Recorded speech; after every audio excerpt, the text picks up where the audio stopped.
Hello, fictional. Welcome to the crossover What Ifs.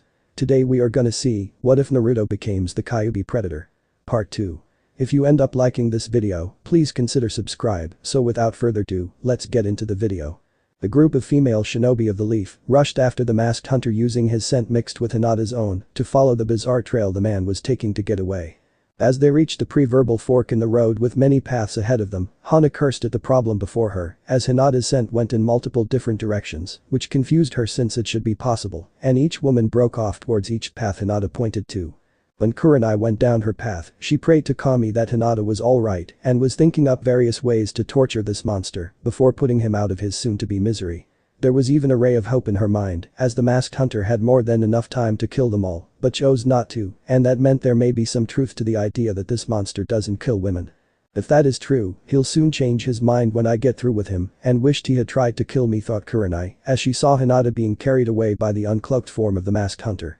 The said masked figure, however, stopped on a tree branch before turning around to face Kurenai as he put the girl down and then looked the Hyuga's former sensei right in her crimson eyes. Kurenai for the most part kept her guard up and kunai drawn in both hands to give him twice the pain for his troubles. Dangerous behavior you are showing, Yuhi Kurenai. I thought Leaf Shinobi attacked in pairs, said the masked shinobi in a mocking voice as he saw Kurenai glare at him even harder and was trying to figure out a way around him to get to Hinata. Give Hinata back, monster, or I'll show you what the pair of kunai in my hands can do when I'm angry, said Kurenai as she waited for an opening to make her move and grab Hinata before running off with the unconscious girl. Really? Well, I'm sorry to disappoint you, but I don't have Hinata, and neither do the other versions of myself your comrades are chasing, said the masked hunter as the Hinata turned into a shadow clone of him and was holding Hinata's thick jacket. What? Said Kurenai as she saw the shadow clone go poof and dispel before her eyes. You should be commended for trying to save Hinata from me, Yuhi Kurenai, but it was all for naught, and you along with the others will have to report to your Hokage that you've lost someone you hold dear to your heart, said the masked hunter as he also went poof to indicate that he was a shadow clone and saw the shocked look on the woman's face before the memory went to the original. All Kurenai could do was fall to her knees and cry out in horror at losing her favorite student to the likes of her kidnapper. Unknown location, time later unknown. Hinata groaned in minor agony as she was struggling to awaken from the forced slumber her capture put her in, and when she opened her eyes found herself on a bed in a mildly dark room. As her senses came back to her, Hinata realized what happened before sitting up and checking her body to see that it was still whole with the exception of one thing. She was lacking clothing. She wasn't naked by any means, as she still had her dark gray shirt, bra, and panties on, though Hinata was wondering how he came to be like this. So, the young Hyuga girl got off the surprisingly comfy bed before slowly letting her feet touch the cold floor that made her jump slightly and walk towards the exit of the room that strangely enough had no door to it. When Hinata walked out of the room, she found herself walking along a dark corridor with little lighting to guide her path as she touched the rough walls with the strange glyph designs on them and made her way what she felt was the heart of this place. And she was right. What Hinata saw was a large circular room covered from the knees up in a dense fog with four stone-like pillars covered with strange designs near the center. On the wall closest to her right was a wide variety of strange exotic weapons, never before seen by possibly anyone in the elemental countries, and across the room was what made her let out an almost inaudible gasp. Across from her, Hinata saw a wall filled various skulls mounted there like trophies, as well as various other items that signified that these people that once held them were dead and were taken instead of the skulls in the event such part of the physical body was damaged. For reasons unknown to her, Hinata walked towards the wall filled with trophies that had been collected from the victims of the masked hunter and read some of the names listed beneath the skulls with the headband of the shinobi to prove where they were from. Some of these people she knew, as they were from the Leaf, but also those that had in one point hurt Naruto when he was a kid and had been let go without punishment with orders to take posts outside of the village until they no longer hated the blonde. They eventually came back some time later but never lost their hate, and everyone who knew these now dead shinobi knew it too. Hinata's musing over the trophy wall were cut short when she heard a growling noise of sorts and had a bad feeling growing in the back of her stomach before turning around to see the source of the noise. Sure enough, a few feet from Hinata was the ever-tall and imposing form of the masked hunter staring at her with his face being unreadable due to the mask he wore. He wasn't armed, as far as she could see, with the small exception of his armor and his clawed hands that currently looked sharp enough to cut through steel. Internally, Hinata was terrified at seeing such an imposing warrior before her, as she had never seen anything like him, and even the first time seeing him paled in comparison to now. However, at the same time Hinata knew she had to find out just who she thought was behind that mask and if it was who she thought it was. Even if she died afterwards at his hands, Hinata didn't care since it would be without regret and know the one simple truth that mattered to her now over all others. "Enjoying the small sample collection, I take it," said the masked hunter as he saw the section of trophies she was looking at and saw it was skulls collected from the shinobi of the leaf. Small sample, thought Hinata as she now recalled the bingo book stating that the masked hunter in front of her had killed hundreds of people and there were only dozen or so skulls, some with spines still attached, on the wall. "You know why I spared you, Hyuga Hinata?" said the masked hunter as he saw her looking from the wall to him and saw how scared she was right now. "No," said Hinata, though it was partly a lie as she did have a clue but was afraid to speak it and be wrong like she feared she would be. "You're lying," said the masked hunter in an almost amused voice as he saw Hinata jump a little in fright at the fact he knew she lied, red in the face, and began spilling out one apology after another in the hopes she wouldn't be his next trophy.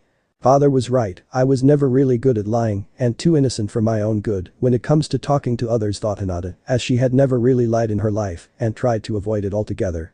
"I always thought it was cute how you blushed, Hinata-chan," said the masked hunter as he saw her look up at him and eyes widening with a look of realization in them.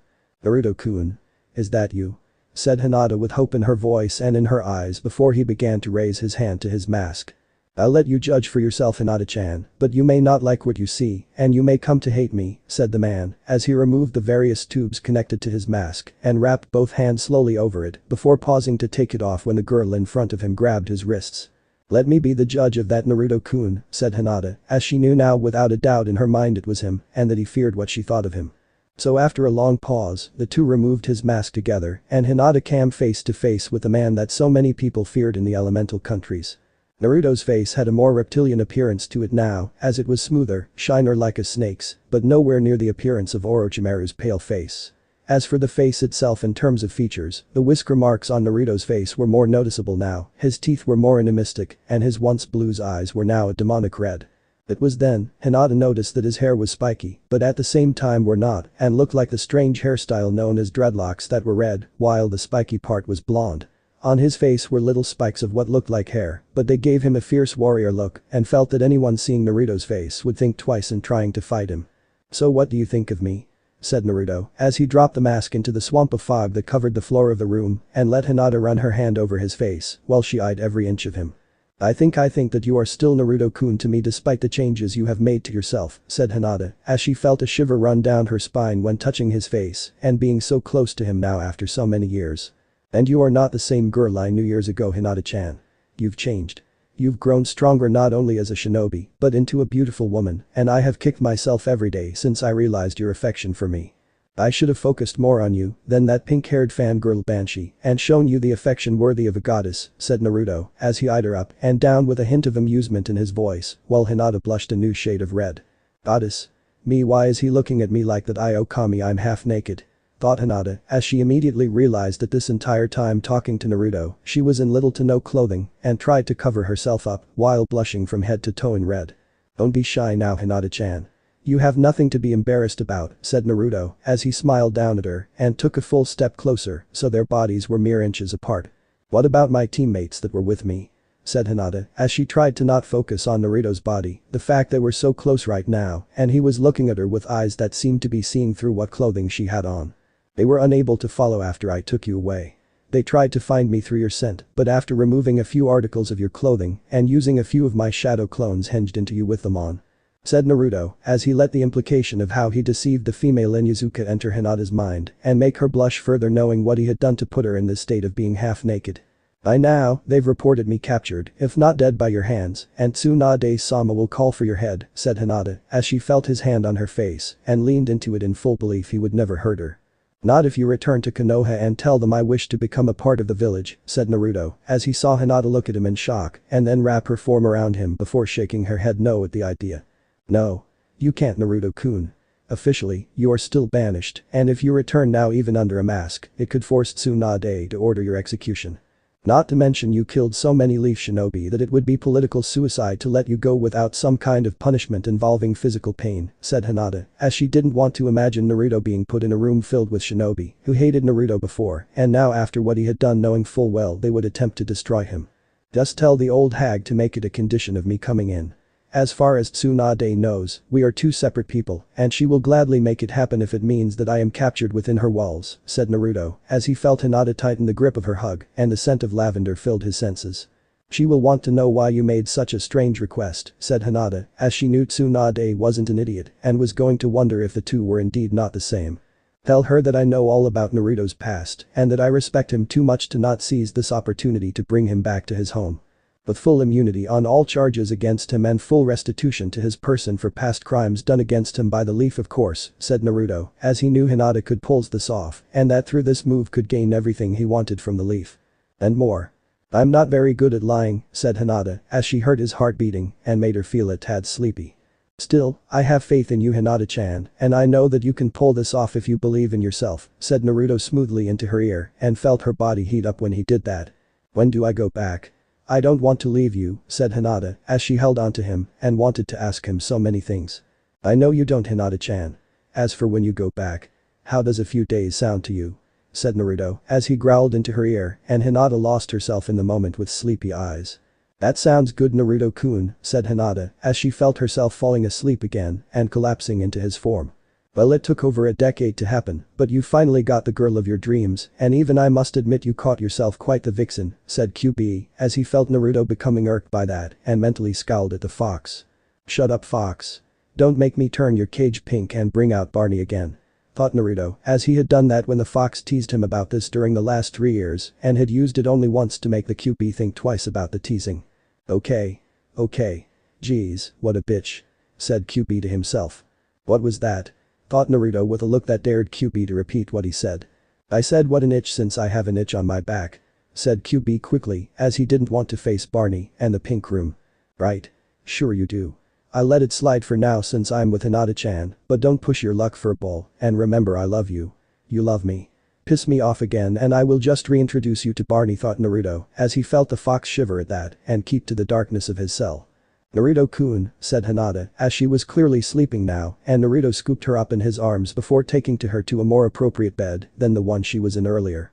Konoha 3 days later.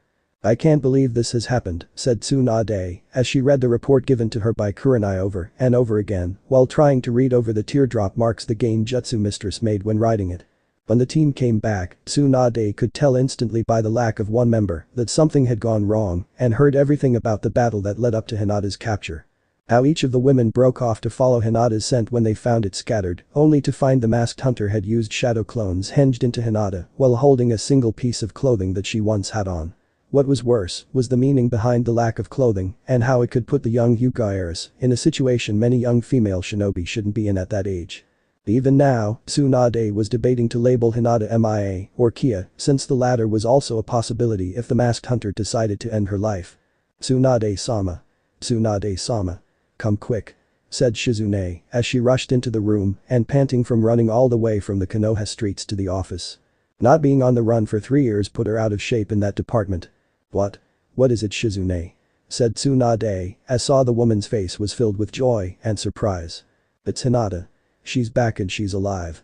Said Shizune as she saw Tsunade's eyes widen in disbelief and ran out of the office to see the Hyuga girl herself. Konoha Street sometime later. Hinata smiled as she walked into Konoha with glow about her that you wouldn't expect from a girl who went on a failed mission to track down a notorious S-ranked criminal and getting captured in the process.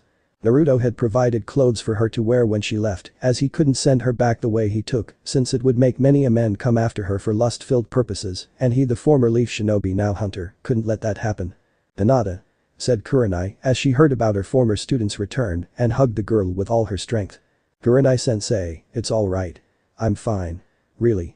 Said Hinata as she saw Kurenai looking her over with careful eyes and knew that the woman suspected something had happened to her. Are you really? Did that monster do anything to you? Rape you? Torture you? Said Kurenai as she looked for any signs of Hinata hiding those facts by staring into the girl's eyes and found nothing so far to indicate the Jounin's worst fears. Kurenai-sensei. I said I'm fine. The masked hunter only kidnapped me so we could talk and deliver a message to the Hokage, said Hinata as she saw Kurenai frown at that, but then again, it might make some form of sense and wondered if that was really true. Alright, let's take you to the Hokage, who will, said Kurenai, who stopped when the Hokage came and appeared before them instantly looking at Hinata with careful eyes. I'm glad you are alive, Hinata, but we need to talk privately in my office and tell me about what it is you saw while with that monster, said Tsunade, as she saw Hinata nod her head but had a look of seriousness on it that surprised a female fire shadow and wondered what changed in the younger woman. Yes. We have much to talk about, Hokage-sama, and about Naruto-kun coming home, said Hinata, as she saw the Hokage and Kurenai frown at that, since this was always on the forefront of the younger girl's mind from day one of the banishment. How is that related to what you went through with the masked hunter, Hinata?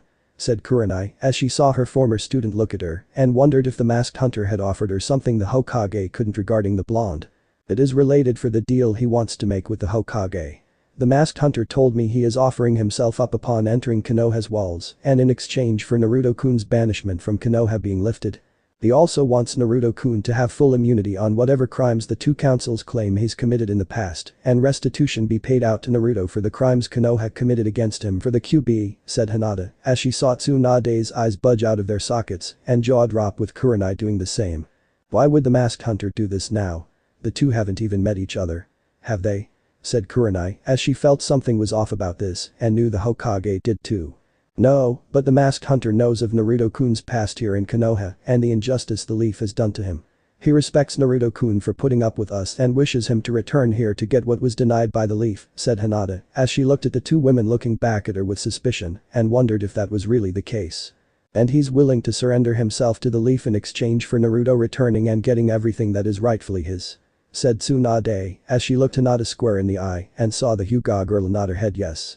Yes, said Hinata, as she saw Tsunade thinking about this and Kurenai was also looking at the Hokage for her answer to this deal too. What do you think? Is it some kind of trap?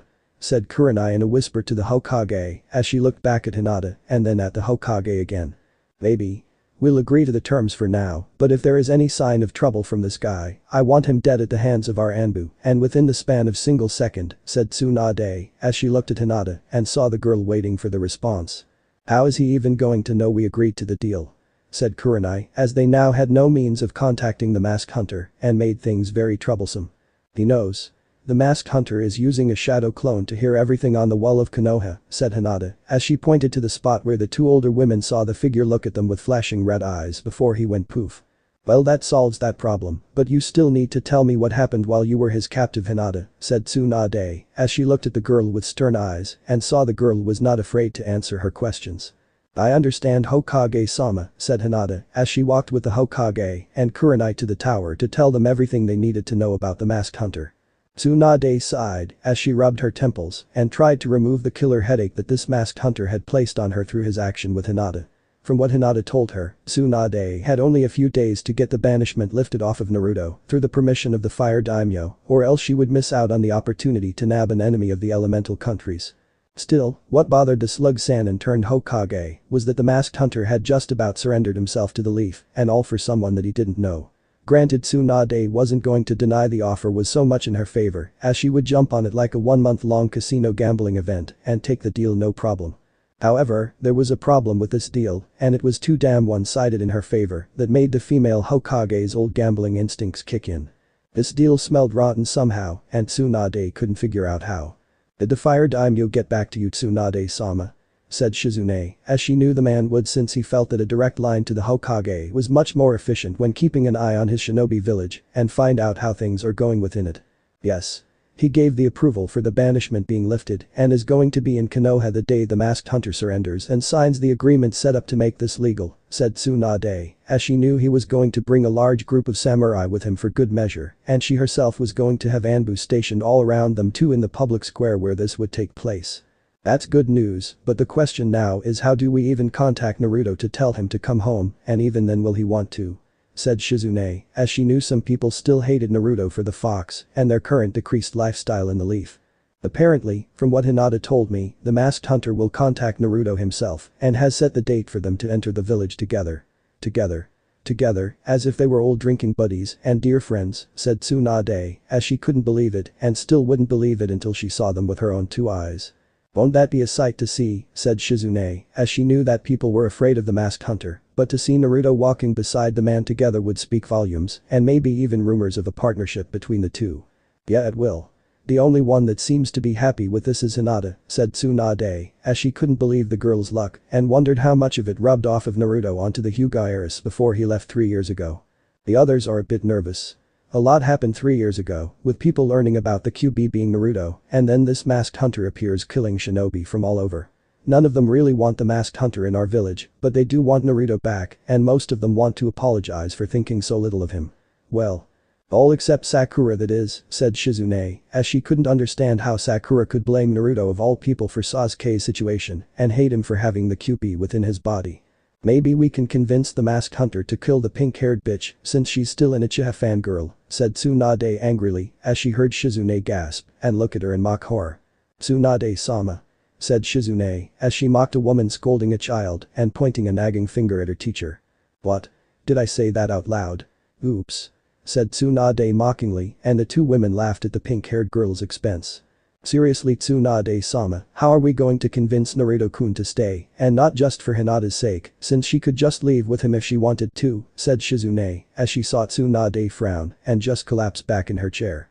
I don't know, Shizune, but the councils will not like it, and even with their powers being stripped to next to nothing, they will demand Naruto be punished for his actions after his banishment, said Tsunade, as she knew they were on her case about this the moment they found out and kept on making the desire to punch them right out of Konoha very tempting.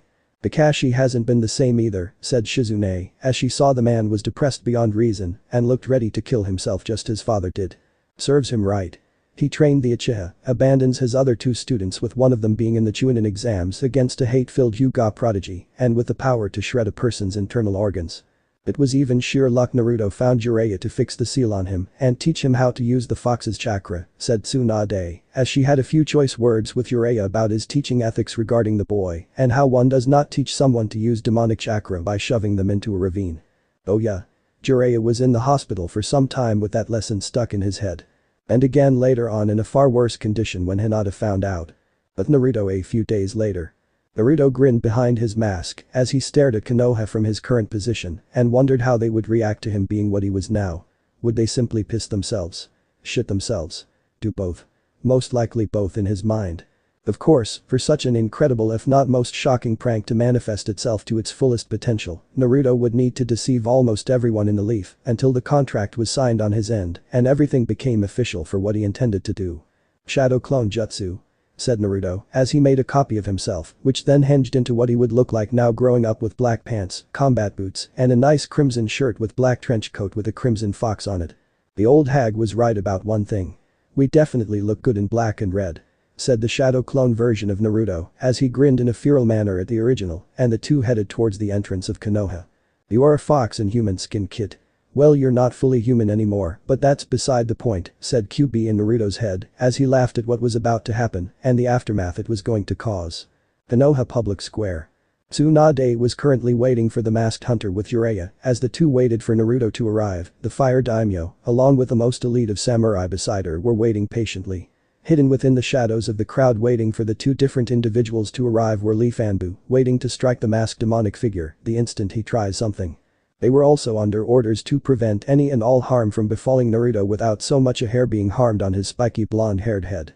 Failure to comply and following that particular order would result in severe consequences. Do you think the masked hunter and Naruto will show up, Hokage-sama? Said the fire daimyo as he saw waited the arrival of the scorned hero of Konoha that the other countries around the Leaf called Naruto and wondered if the blonde would stay in the Leaf at all.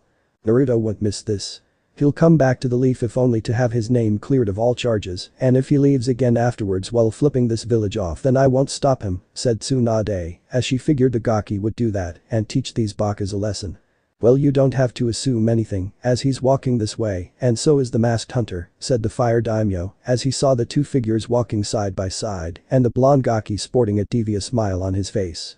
Minato, your kid has grown up quite a bit since I saw him, and I'm sorry I was so stupid in not staying in the village to protect him, thought Jiraiya as he saw the blonde Gaki and saw so much of Minato in the kid it was frightening. When the two finally made it up to the recently built platform for this grand event, the Naruto looked at the fire daimyo before bowing and then looked at Tsunade with a smirk on his face. After the blonde asking how she was doing, calling her an old hag in the process, which resulted in a variety of insults being exchanged between the two, Tsunade eventually had to hold back punching the blonde into next week for now and focus on the masked hunter next to him.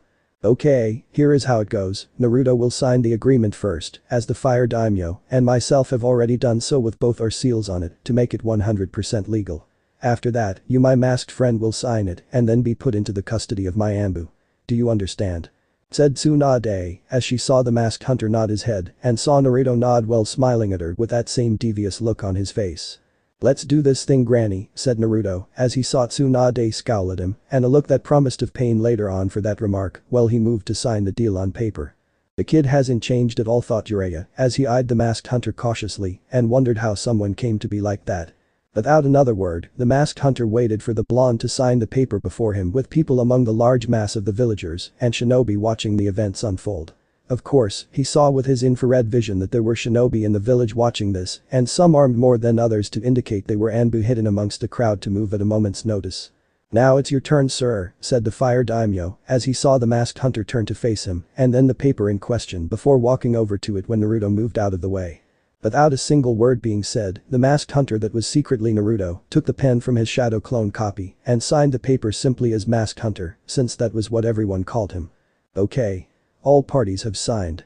Naruto, if you would step away from the masked hunter, the Anbu will now take him away for interrogation and then lock him away, said Tsunade as she nearly moved to grab the blonde Gaki and keep him safe by her side. I'm afraid we can't do that, Hokage-sama, I'm afraid we can't do that, Hokage-sama, said Naruto and his shadow clone at the same time causing the female Hokage to tense at that while the shinobi in the leaf did too at their shared statement to her. Naruto, what are you talking about? Said Tsunade as she looked from Naruto to the masked hunter and then back at the shadow clone in confusion. Sorry granny, but you've been deceived and so have you daimyo-sama. Well sort of, said Naruto as he went poof to reveal to everyone that he was indeed a shadow clone and left just the four of them on that stage. No. No, it's not true, thought Tsunade as she realized what had just happened and it was now becoming confirmed when the masked hunter began undoing his tubes connected to his mask before removing it after putting both hands on it. Everyone stared wide-eyed at the sight before them as they couldn't breathe, some people fainted, some shinobi began to sweat heavily and Tsunade looked like she was ready to collapse from the shock. The fire daimyo was frozen in place, as were his samurai army, since they were terrified of this figure that destroyed nearly all his prey, and the rookies were so surprised that Choji gave his bag of chips to Shikamaru to eat while swapping it for the cig the lazy Nara was smoking. You all look like you've seen ghost. Or would you prefer the term demon? Said Naruto as he dropped his mask and then let out a might roar that made everyone cover their ears at the sound. Naruto. It can't be you, said Tsunade as she looked at the sight of her godson and surrogate brother in this state of demonisms that seemed to be his true form. What? You were expecting the Yondaime? Said Naruto before letting out a demonic chuckle and looked over the contract he had signed regarding his past actions. This cannot be, said Tsunade as she saw the nightmarish form that Naruto had taken up while being outside of the village and she didn't like it one bit. What? You expected me to be something else, granny? You should really thank old Danzo team for sending all those rude Anbu after me after I left. Bastard wanted to mold me into his little weapon to overthrow you so he could become Hokage. Fell off a cliff during a battle and landed in a ravine where I stumbled upon an interesting place. A place where I could unleash a side of me I never knew existed or thought was even possible to have, said Naruto as he had one of his clawed fingers stop at sentence in the deal that made everything all the sweeter upon his return to Konoha. Uzumaki Naruto is hereby fully pardoned of all past crimes against Konoha up to the point of signing this document on the date specified below. But look at what you've become. What you did to the shinobi of the leaf if not the other shinobi villages. Said Tsunade as she saw Naruto didn't really seem to care about that and just grinned at her with that demonic feral smile. Like I care what happens to the fools within the leaf. You know as well as I do, all of those I killed that were from the leaf were all connected to the abuse I suffered as a child and it was high time that they paid for their sins against me. The old man sent them away, but when they came back, they wouldn't learn their lesson and so I vowed in secret to get my own revenge. How I did it would be up to me and on my terms. As for the others from various shinobi villages, I am sorry I had to kill Sunan and Baki, but I owed Gekko hate and I knew Gaara's sensei from the Chunin exams was the one responsible for it. I already sent a letter to Gaara explaining myself and that the man I killed was worthy prey, said Naruto as he saw Tsunade looking at him in shock and the fire daimyo was still frozen from hearing all of this. What about the leaf itself? Don't you want to regain the lost bonds you had with the rookies or the Jounin senseis? Said Jiraiya as he couldn't believe his just starting out to be apprentice was and saw the now young man look at him with red eyes that sent chills up his spine. What about it? This place hated me the moment they learned of the fox in my body. As for lost bonds, almost of them are too scared to even look at me the same way as before, said Naruto, as he looked in their direction and saw them flinch at his gaze, like they were looking at a vengeful demon. Almost all of them, said Jiraiya, as he saw Naruto grin at him and then turned to see the figure of one Hyuga Hinata walk up to the steps before standing face to face with the former shinobi of the leaf. This wouldn't have been possible without Hinata-chan, said Naruto, as he proceeded to kiss Hinata right on the lips, and Hinata herself was returning it. Again, people were stunned further into silence and could not begin to think for minutes on end on how to act on this. Of course, like all shocking moments, it came to an end, and this one ended when Danzo along with his root Anbu appeared all around them with weapons drawn. You are under arrest for deserting the leaf and killing Leaf Shinobi Demon Brat, said Danzo, as he didn't really care what slip of paper the boy signed with the Hokage and Fire Daimyo's seal on it. Ah, if it isn't my old enemy Mr. Old One-Eyed Team and his merry band of root butt beepers. I was wondering when I would get a chance to get my payback on you for what you pulled to help get me banished. How has life treated you? Poorly, I imagine, since Orochimaru and Kabuto are dead and your secret partner to take down the leaf is no more, said Naruto, as grinned at the sight of Danzo's shocked face and the angry look the man had at losing his outside asset in taking over the leaf village. So it wasn't just Orochimaru wanting to stay hidden from the Akatsuki organization that I haven't heard from him, recently thought Danzo, as he saw Naruto's wrist blade on his right arm extend and the boy looking hungry for a fight. You really are a stupid baka for trying to fight me, Danzo, and with such a large group of weak shinobi. After all, I did kill Hoshigaki Kisame and Uchiha Itachi, so this is no real challenge for someone like me, said Naruto, as he saw Danzo now look at him with fear in his eyes and the root Anbu took a step back. You're bluffing, said Danzo, as Naruto let out a laugh that sent shivers up the old warhawk's spine and everyone else's too. Do I? I have their ring-covered hands, Kisame's sword Samehada, and their skulls from their bodies hanging on my wall as trophies. I showed you, but then you might try to take them, and that would be a very bad thing to do, said Naruto, as he pulled out a shuriken disc with his left hand. And he was just daring them to fight him while Hinata was in her gentle fist stance, ready to help defend him from harm. Demon abomination. Kill him.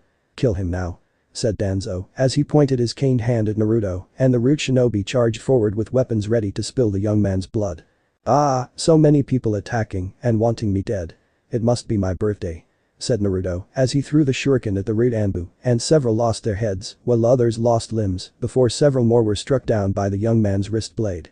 Hinata herself was also getting into it, as she was not about to have these mindless bakas attack her Naruto-kun, and began striking back with vicious precision. At the same time this was happening, Jiraiya along with Tsunade acted in fighting off the root Anbu too, and the fire daimyo was instantly surrounded by his samurai to escort him to safety. The rookies along with their jounin senseis were also watching this when something inside of them just snapped and the desire to protect their old comrade they had so selfishly on their part ignored since the beginning of Naruto's young life. They had felt so guilty over what happened to him, how they had betrayed their beliefs, and the very convictions they were taught to live by had hit them hard. They had seen someone who had grown up with nothing but the clothes, horrible as they were, on his back and learning everything himself with no help from anyone except a mild few in the leaf hold his own where they struggled. This kid was at their level when he didn't have any help in learning while they had parents, senseis, and scrolls and shinobi library at their disposal. If Naruto had what they had growing up, he would have dominated them all and would have been the prodigy to end all prodigies. Instead, Naruto's chances to become what he should have become had been wasted, and now he was being attacked by an old power-hungry warhawk that couldn't stand the sight of his own failures to do what he originally planned for the leaf. They owed their long-lost friend so much, and they were going to return to him tenfold. Soon, the rookies along with their senseis were in the middle of the fray and were now fighting Danzo's root Anbu, much to everyone's surprise.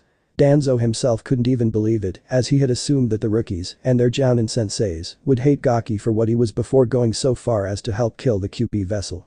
When his forces began to dwindle down to nothing, Danzo tried to get away but was cut off by Tsunade's Anbu forces and then by Naruto himself covered in the blood of root shinobi. Naruto, wait. Listen to me, I can help you achieve power beyond anything you could imagine and help you achieve your dream of being Hokage, said Danzo, as he was gutted by Naruto's now revealed jagged-edged sword and then had his head pierced by the young hunter's wrist blade before it was ripped apart. Letting the dead warhawk fall to the ground, Naruto looked at the bandaged right arm of the man and sensed there was something wrong about it before pulling the bandages off to reveal it was not the dead man's actual arm. What was more disturbing was Danzo had apparently surgically implanted every Sharingan from the Uchiha clan from the night of the massacre onto his arm and was gearing up to use them in some way. Deciding not to let anyone get their hands on the arm, Naruto pulls out a canister of blue liquid solvent and poured it on Danzo's body to let it dissolve into nothingness. With that done, Naruto then turned to look at the others, having seen him do what he just did, and could tell they were still a bit nervous to approach. What? Oh, for Kami's sake, I'm not going to eat, skin, or mount your heads on my walls as trophies. I'm not Sasuke, said Naruto as he sees them go less tense and Hinata came up to hand him his mask. Here you are, Naruto-kun, said Hinata as she handed it to him, and the multicolored haired demon vessel put it back on, though Hinata got in a quick kiss before he did. Hey. When did you two start getting all romantic? Said Ino as she was shocked when the two did their lip-locking moment before the fighting and wanted answers. And of course details. Hinata explained that the time she spent with Naruto after her abduction allowed the two of them to really get to know one another and learn about each other's life during the 3 years he was banished. When Kiba asked if Hinata finally lost her virginity to Naruto, the Inyazuka regretted it when he was hit in the head by Ino, Tenten, and then Naruto himself put his wrist blade near his throat to make him repeat the question. Kiba decided to be smart for once and claim he had amnesia from the 2 fists that hit his skull while trying not to get his neck cut by the 2 blades on either side of it. Troublesome Naruto. You are the very definition of the word, said Shikamaru as he saw Naruto smirking at him and had to suppress the shiver that ran up his spine. I wouldn't be Uzumaki Naruto if I wasn't Shikamaru, said Naruto as he saw the Nara nod his head since that was true and saw Lee look ready to have an old-fashioned spar with him. Actually Naruto, your heritage was revealed shortly after you were banished by the orders of the Fire Daimyo after he got a lot of heat from all the people you helped on the missions you were sent on outside of Konoha and told everyone you were the son of the Yondaime. You're officially a Namikaze now, said Jiraiya as he saw so many people nearly shit their pants at this news and even then only a few people felt guilty. What did Minato ever see in these people anyway? So I'm his son, huh? Well, it doesn't matter to me. I'm still Naruto and I'm not going to act like you think I should act. I'm going to be whatever I think I should be, and if you don't like then you can go in a hole somewhere to die. Said Naruto as he knew that so many people would want him to be like his old man and say Minato was like this or Minato was like that to him. Naruto was his own man and wasn't going to change because of someone else's standards they believe were set by his old man. Fair enough, but could you at least move back into Konoha again, Naruto? I mean, you are fully pardoned of all your crimes against a leaf and I could teach you everything I should have taught you when you were growing up, said Jiraiya as he had gotten the crap kicked out of him by Tsunade and Hinata for being a piss-poor godfather. Of course, Tsunade got her ass kicked by Hinata too when the Hyuga girl found out the woman was Naruto's godmother and further proved a long-standing quote from the first Nara clan head. Woman can go psycho kung fu whoop bitch on you and anyone else when angry. If they are angry, do not look them in the eyes, do not make a sound, and in another country for the next couple of decades until they calm down. Otherwise you're beeping dead. I suppose for a time I will stay in Konoha, but it's only temporarily. Said Naruto as he saw them a little relieved but were sad to hear Naruto only staying for a short time and not permanently. And during that time, Naruto-kun is spending his time with me. Thought Hinata as she was not about to have anyone ruin her time with Naruto and was going to milk every second she could with him. I need to convince Naruto to stay on a more permanent basis. But how can I? Thought Tsunade as she wanted Naruto to stay in Konoha and needed her surrogate brother to stay in the leaf. Though the problem now was how to convince Naruto to stay in the leaf permanently. Naruto was in the Namikaze clan estates as he had been given everything that was his inheritance despite some minor protest from the 2 councils, but that was stopped when his wrist blades were drawn and his laser-guided dual chakra casters aimed at certain people in the room. After that, the demon vessel that was once banished from his village had entered the home that was rightfully his for the first time in over a decade and a half since he was born. Hinata wanted to come with him of course, to be his emotional support in all of this, but Naruto told her not to, since he needed to do this by himself and would call for her when his time in it alone was over. Hinata understood, as this was an emotional and private moment for Naruto in being in the home of his long-deceased family that many had long forgotten. Naruto walked along the halls of the large building to see it had gathered quite a bit of dust over the years since his father had put up blood seals over the place to keep anyone aside from family from entering. In the main area, Naruto saw the picture of his parents together in a family portrait that was no doubt made shortly after they were married and no doubt happened before he was conceived. So many feelings rose within Naruto's being as he looked at the large portrait of the two and wondered what was the right emotion to feel in regards to his parents. Naruto knew his mother died giving birth to him, as he saw such memories thanks to Kyubi finding and preserving them for when the time was right to see them. Kushina knew what her husband was going to do in regards to their son, but Naruto could see from the memory that she would have loved him no matter what and would have protected him from the bakas that wished to destroy him within the leaf. Naruto's father, however, that was a different story. Naruto's father, who was Namikaze Minato, tried to do a noble thing and screwed it up in the belief the village would follow his dying wish. The man himself had even admitted that it would most likely not be the case right before his own death and yet had not done anything to ensure some kind of safety net for him. What really burned the hunter's blood more than anything was the fact his own godparents had left him and knew that they needed to be by his side. And where were they during his time suffering? Gambling, peeping, and getting drunk almost every night to shut out the voices in their head to take care of their godchild. Naruto also blamed them too for his suffering, as well as he believed that his father should have done something to make sure that he was loved should the two back out of their responsibilities and the old monkey lose his spine after becoming Hokage again. Though that was all in the past now, as nothing could be done to correct it and Naruto didn't want to think about it anymore, then he had to. Looking away from the picture, Naruto headed towards the clan library and see just what his old man had left him there that was worth looking at. The Noha Memorial Stone several hours later. Kakashi stared at the large stone where so many people close to him had died, with the list being pretty extensive like so many others. His teammates, his sensei, his sensei's wife, the Sandaime, and shinobi comrades that were sent out on missions that cost them their lives. When Tsunade summoned him to her office, she had cut to the chase and yelled in a demanding voice why he had ignored Naruto for the Chunin exams finals. His answer? Sasuke was fighting the best and only deserved to be trained by the best. Oh yeah. That was a great answer. Tsunade put him in the hospital for that and he wasn't out for a whole 2 weeks. When he did get out, Kakashi was told that he had betrayed the very code he lived by and betrayed one of his students in favor of another that had turned traitor. Not only that, but the Fire Daimyo had seen fit to remove any kind of restriction placed on Naruto's heritage and announced that the boy was in fact Minato's son. Apparently, the Sandaime in his infinite wisdom had felt that Naruto's identity should be kept a secret from all but a select few and that he should grow up living a normal life. As if anything about the kid's life had been normal. You always were so predictable in your actions, Hot Aki, said Naruto as he uncloaked himself and appeared behind the Jounin. Hello Naruto, said Kakashi in a depressed voice without looking back to see his former student. Lost on the road of life again? Or maybe you're lost on the road of the present from having constantly lived in the past. Said Naruto as he saw Kakashi stiffen and then the Jounin's shoulders slacken. A little bit of both I guess, said Kakashi before finally turning around to face Naruto. How have you been since I left this shithole? Must have been pretty painful to know that you bet on the wrong horse when it came to training only one of the 3 students you had, said Naruto as he saw Kakashi wince at his words and was glad they were hitting home. Naruto, I know I wronged you, but had I known you were sensei's son I would said Kakashi as he was silenced by the speed that Naruto moved and now had a jagged-edged sword aimed right at his throat. Being the Yondaime's only child should have had no influence on my training, you baka. I wanted to learn. I wanted to be shinobi of the leaf, but you along with just about everyone else didn't want me to be one and tried to sabotage my dream. Does it comfort you at night, Kakashi? To know that you betrayed your sensei's own son who wanted to be Hokage like his father and that you favored the son of traitors that became one just like them? Said Naruto as he saw Kakashi look away with his one eye and the Jounin was forced to look at him when he felt more metal touch the flesh of his neck. I am the only family the Yondaime needed. You were an accident. Nothing more, said Kakashi as he had always known but pretended he didn't and wanted to get back at the boy's mother for it. Shame my father isn't here for you to tell him that to his face. As usual, you take the coward's way out and act like a whiny bitch while drowning in the past so you don't feel any of the guilt. Do you feel any guilt, Hot Aki? Do you feel any guilt in betraying my father? Do you only find joy in knowing you hurt his son because it soothes your ego in getting back at my mother for loving him? You act like an Uchiha who wants what he can't have and kills those that do to make you feel better. No wonder your father killed himself.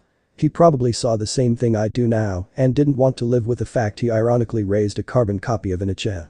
Funny how you are now half of one with that Sharingan eye and think you're better than everyone, said Naruto as he smirked behind his mask and saw Kakashi narrow his eye at him while tightening his fists. My father killed himself because he felt guilty for choosing to save his comrades over a mission, said Kakashi as he could practically picture Naruto's smile behind that damn mask and wished he could reach for a kunai. And not once did you tell him it was okay. Like the villagers did with me, you went along with the crowd and probably didn't tell him that you were proud he chose his comrades over a mission that would have gotten them all killed. You helped cause your father's decision to kill himself because you didn't have the courage needed to tell him otherwise. There is a personal place in hell for you when you die, Hatake, and I hope you enjoy spending your time there suffering for your sins alone," said Naruto as he retracted his blade and turned to leave with Kakashi acting quickly before putting the point of a kunai to his former student's neck. "You want to talk about hell like you're some kind of saint here, Naruto. Your hands are stained in blood just like mine.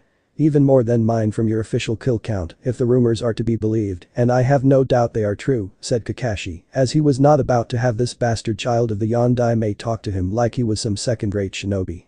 And throw down a punk card that couldn't be met with a response. "Please, I've heard those rumors, Hatake, and they are hardly accurate. My kill count is by far much higher than what they say it is. Oh, one more thing for your own records, my so-called sensei, well, my hands may be stained in blood. They are stained in the blood of the guilty and those that embrace betraying friendships," said Naruto before he went poof to reveal he was a shadow clone and the real one was behind Kakashi before stabbing the man in the back out through the stomach while a hand was over the Jounin's mouth to cover up the scream. "You won't get away with killing a Lee shinobi this time, kid," said Kyubi, but his words were ignored by his vessel as he felt the satisfaction Naruto felt from doing this and pulling the sword harshly out of the wounded man's body. "I'm not going to kill you, Hatake. To me, you aren't even worth killing, not even worth skinning and hanging up in a tree for everyone to see your shame. That would be your death. If I ripped out your skull, I would sooner break it in my hands before I accepted it as one of my trophies and dissolve your body into nothingness so not even a speck of you survived to be blown into the winds. Instead, I'll leave you the way you were meant to be long before I met you and that my lazy former sensei is in the form of a crippled body to match your mind. Enjoy the rest of your miserable life being dead from the waist down," said Naruto as he left Kakashi to either live his life in a wheelchair or die of blood loss while crawling to the hospital. Either way, Naruto didn't care and never would. Unknown location. "It is as we feared. The masked hunter is the Kyubi vessel," said Pain as he now stood among the various projected people in the room and saw some of them were nervous. "That means it's true that Itachi and Kisame are dead because of him. Who are we going to fill in their spots with?" said Konan as she knew that any members they got were far and in between in terms of potential. "Correct. From what we have been able to determine, Orochimaru along with his right-hand man Kabuto are both dead too and the choice of missing nin with potential have thinned out over the years thanks to the Kyubi vessel killing them all," said Pain as he saw the other members of the organization looking a bit concerned since one of their targets was not the weak pushover they thought he was. Taking out two their strongest members aside from their leader and his own partner standing beside him. "Do we really need them for the final part of our mission?" said Sasori as he knew that his mission was to get the one-tailed demon, but that may prove difficult if Naruto chose to hunt the other members of Akatsuki and take them out altogether. "No. Their rings, however, are an entirely different matter and we need to find them for our plans to work," said Pain as he suspected that Naruto would have the rings of Itachi, Kisame, and Orochimaru now after killing those three. "How do we proceed?" said Konan as she looked at Pain and saw him frowning slightly in thought. "We will hunt down the other demon vessels and then focus on the Kyubi vessel once the others have been extracted," said Pain as he saw them nod and leave now that the matter had been resolved. "My pet's vessel has gotten stronger than even I had anticipated. Most troubling, but no matter, it won't be long before I achieve my status in being the one true god of this world and have its populous bow before me when I become the new 10-tailed Kyuubi," thought Madara from the shadows of the room before he too left the area. The No Hanami Kazi estate master bedroom 2 days later. The sounds of flesh smacking flesh echoed throughout the massive house as Naruto was currently pounding into a happy Hyuga Hinata from behind and the said girl was loving every second of it. Once Naruto got his house cleaned up, he immediately invited Hinata over, who did just that and in a very sexy dress with a look on her face that was simply glowing. A few comments about how sexy Hinata looked, showing her around the estates, then ending up in the bedroom and the two soon lost their clothes before entering in a world of passion. And that was hours ago. "Say you are mine, Hinata-chan. Say you are forever mine," said Naruto as he nipped her neck, thrusting into her like a jackhammer and with the strength of one, while the girl was currently lost in a world of pleasure. "I'm forever yours. Peep. Oh Kami. I'm yours, Naruto-kun," said Hinata as took her from behind and his hands massaged her breasts in a dominating fashion. "Then I claim you Hyuga Hinata as mine," said Naruto as he sped up his thrusts and came with a might roar that was matched only by Hinata's screams of pleasure that filled the house. The two lovers collapsed further onto the bed, panting from so many hours of passionate sex with Naruto, rolling his much larger, heavier form of Hinata and placing the woman on top of him in the process since they were still connected at the hip.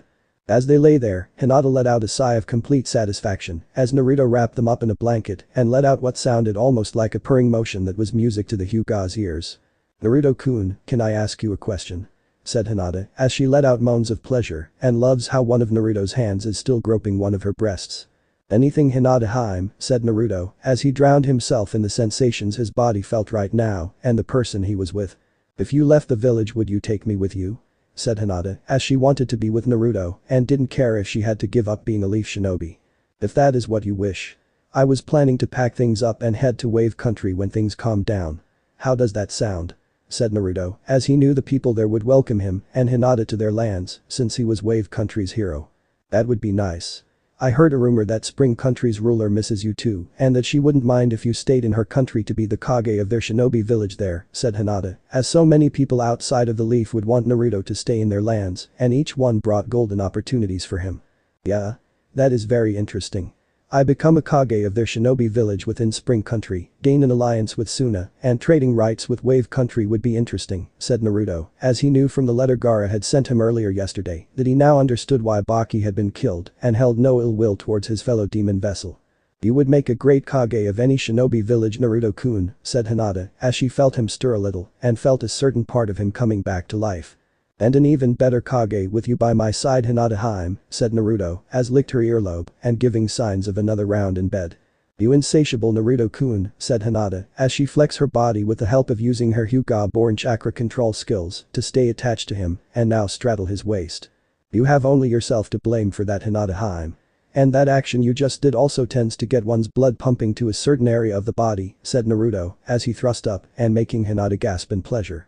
"And what a certain part of you it is," thought Hinata as she began to ride Naruto and felt his hands once more on her impressive bust.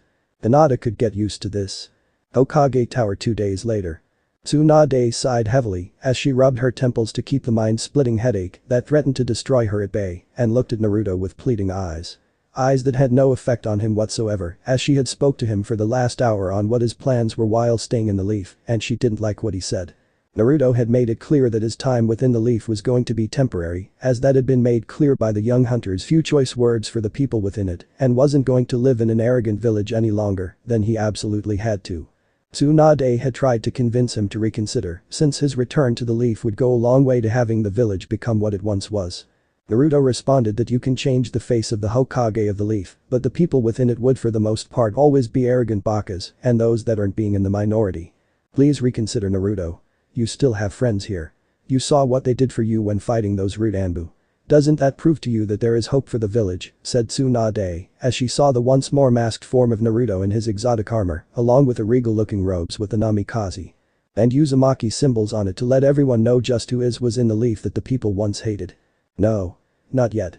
Konohamaru and his friends have the potential to one day do that, but they have a long way to go, and the others will one day be clan heads that will one day be a part of the councils. Where I go, they cannot follow, and even if they did make an attempt, it would make them question their nerve in being what they are in terms of being shinobi, said Naruto, as he saw Tsunade nod her head, since she knew that he was referring to his methods of killing people, and that such methods would weigh heavily on their consciousness. So what do you plan to do while under the temporary employment of the Leaf? Said Tsunade, as she knew he had no intention of halting whatever plans he had yet to share with her, and not all of it if he decided to share with her. Kill the rest of my enemies that wish to hunt me and the rest of my demon vessel kin before they can do anything. After they are no more, the fate of the Leaf Village.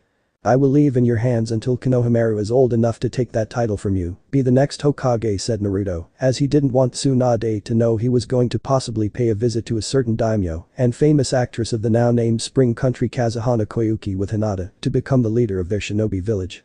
The last thing Naruto needed was for Tsunade to give the secret order to terminate him after leaving the village to several Anbu squads in order to prevent a potential threat from attacking the Leaf. I still wish you would reconsider staying in Konoha on a permanent basis, Naruto. Those that care about you would wish for you to stay too, said Tsunade, as she hoped that the idea of staying for the people that did care would cause the hunter to reconsider and be a permanent asset of the Leaf.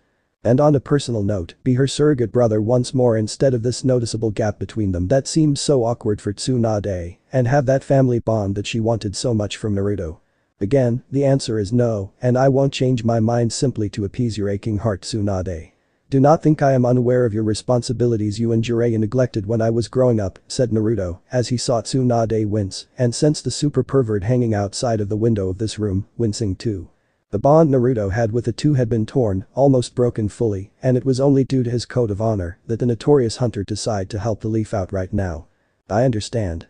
Can't blame the Hokage of Konoha for trying, said Tsunade, as she gave him a weak smile and saw him nod before getting out of his chair to take his leave from her office. This village has much to answer for. I understand the fire daimyo has already done his own share of punishing the people here in the leaf, but that is his way of hurting them, and my way of doing things is completely different. What is that old saying that people used to say, Tsunade? In for a penny. In for a pound, I believe, is the old saying you old folk said back in the day, right? Well, if that is indeed the case, then the leaf owes me a lot more than just a pound, and I aim to collect in full, said Naruto, as he left the room while activating his cloaking system and decided to pay a certain someone a visit. Training ground number 5 to 20 minutes later. Uchiha Sasuke was currently training his guts out with rage burning within his heart as he pounded on the training post and picturing it to be his most hated enemy in all of the elemental countries. It wasn't Itachi, as the man was dead, and Sasuke had made peace with that face his big brother was slain by someone stronger than him. No. The biggest enemy right now was the one who defeated him at the Valley of the End, the one responsible for bringing him back to Konoha and forced him to face the punishment set down by the inferior clan heads. The same clan heads that ordered his bloodline sealed off in all ways possible to reproduce it in order to revive his clan to the glory it once had. Naruto. When Naruto left, Sasuke was glad that the loser was gone and believed he would get a slap on the wrist for what he did since the councils gave him whatever it was he desired. However, when Jiraiya came in with a smirk on his face with Tsunade giving off one of her own, the Uchiha knew something had happened that was not in his favor and tried to fight off the Toad Sannin when the man told him he was in the boy's room to seal up his bloodline forever. Then came the rumors of the monstrous demon that skinned and took heads as trophies of his various victims that were killed. Sasuke had become intrigued by this guy as the man only hunted the strongest of missing nin and shinobi from other villages that the man faced. In a way, it seemed fitting to Sasuke that his enemy was also the one he wished to one day kill after Itachi was declared killed by Masked Hunter that he recently learned was none other than Naruto and wished to fight his former teammate once more. Sasuke wanted to see if he had regained any of his lost strength that had been robbed from him by Jiraiya's sealing of his Sharingan and see if there was any chance of proving that even a crippled Uchiha was superior to those around him. I heard your bloodline was sealed away, but even I'm surprised they let you back into the shinobi ranks and continue your training, said Naruto as he appeared to the right of the Uchiha and saw Sasuke looking at him with cold vengeful eyes. Welcome back, loser. Have you gotten taller? Said Sasuke mockingly as he smirked at Naruto, who beeped his head to the right and then back again. Is that all you have to say, team? Something about my height. And here I thought you would have gotten stronger both in body and in mind. After your Sharingan was sealed away, I thought you'd have learned humility and grow out of your arrogant nature that all of your clan possesses. Yet here you are, still thinking that you are better than everyone else, and I bet right now you are having quite a few thoughts and wanting to kill me to somehow get stronger than even your dead brother. Am I right, Sasuke? Said Naruto as he saw the boy frown and snarl at him while turning his hands into tight fists. Shut up. Regardless of my Sharingan being sealed away, I will always be better than you, loser, and I will prove I better than everyone in Konoha when the time is right, said Sasuke as he got a laugh from Naruto, and it was a cruel cold laugh that brought chills to the Uchiha's spine.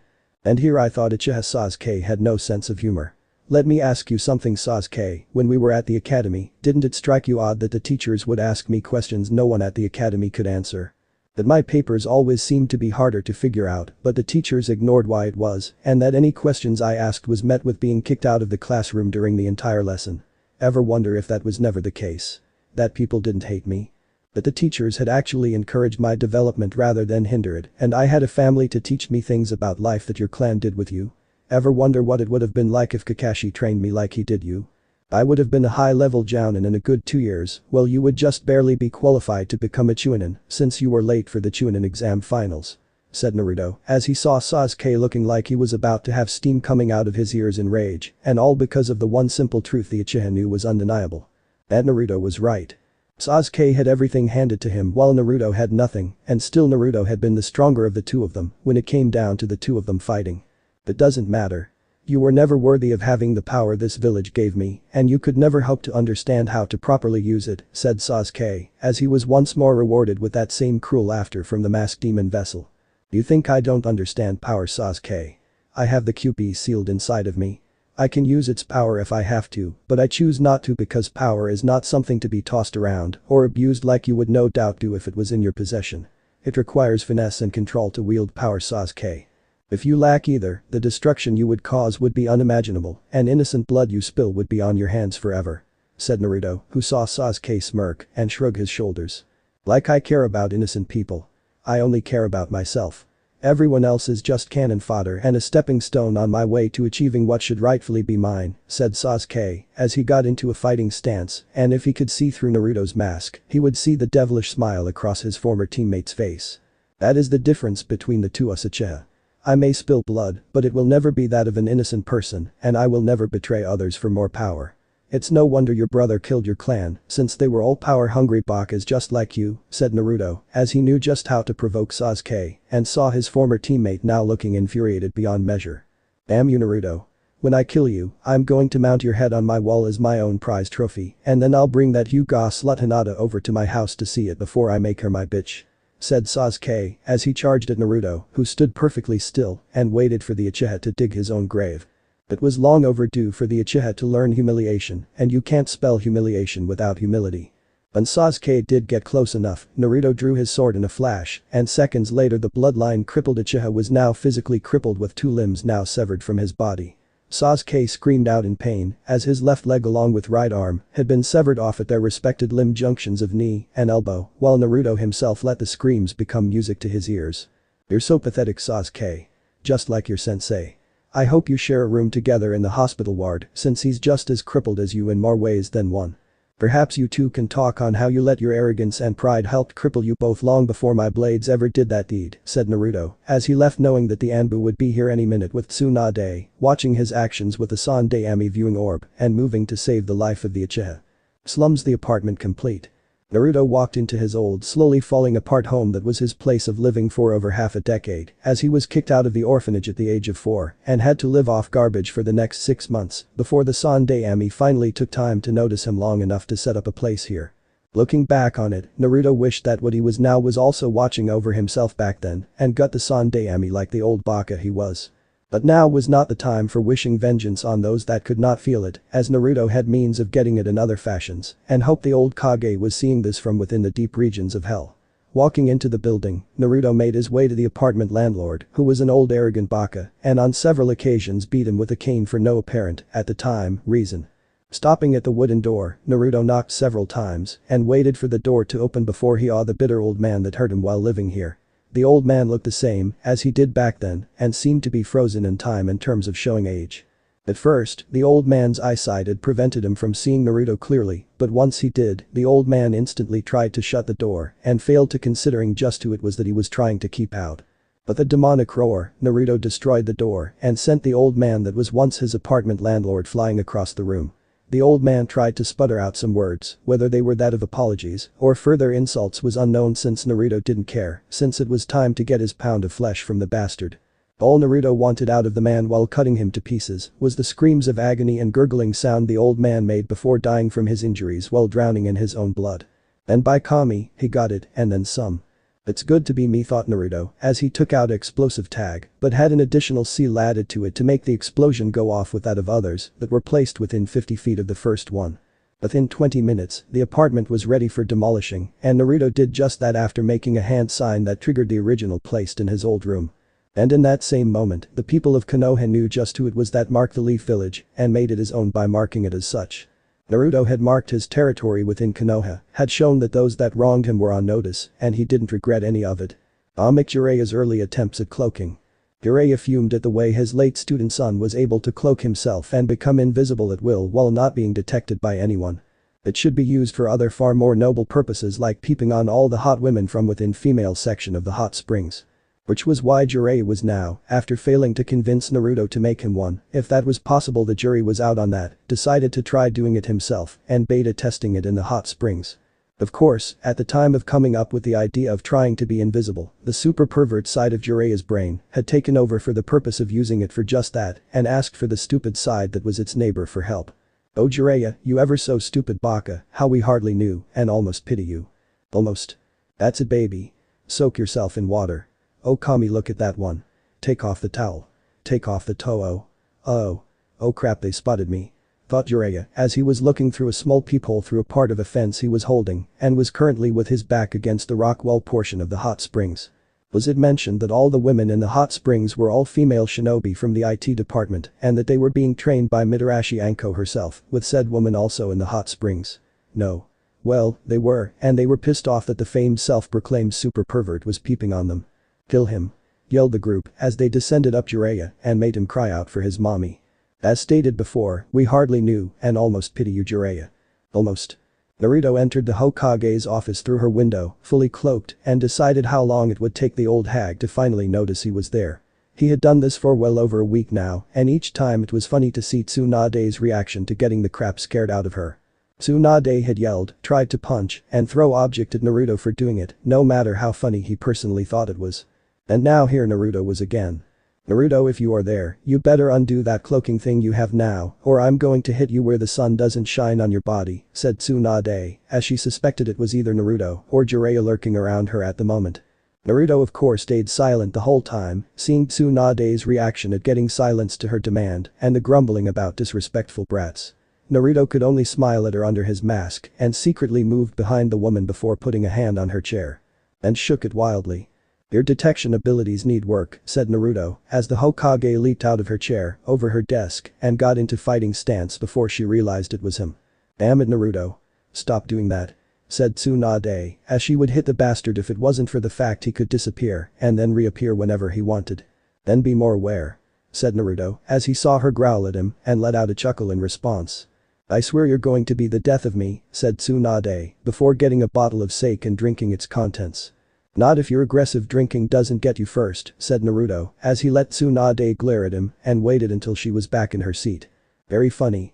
The reason I wanted you to come to my office was to give you a mission of great importance, and I think you know what mission it is, said Tsunade, as she saw him nod, and it was the mission Naruto really wanted. Hunting down the remaining Akatsuki members, said Naruto, as he had been itching to take the fight to all of them and make himself more infamous. Yes.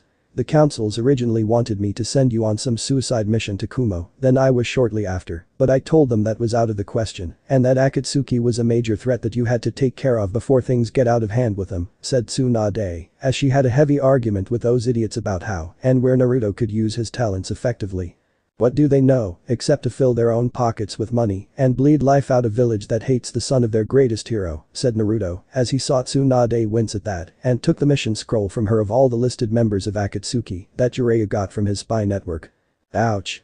And I thought my heart was cold towards this place, thought Tsunade, as she saw him walk towards the window and cloak himself before jumping out of it. She was never going to get used to that.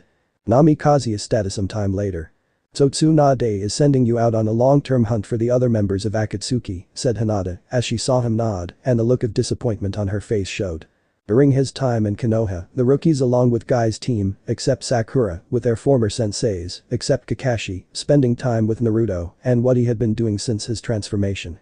Kurenai glared at him at first for kidnapping Hinata and scaring the crap out of her in the belief she had lost her previous student. When asked how he came by his transformation, Naruto told them about the events that followed shortly after his exile from the Leaf and the place he found that enhanced him beyond normal human capabilities.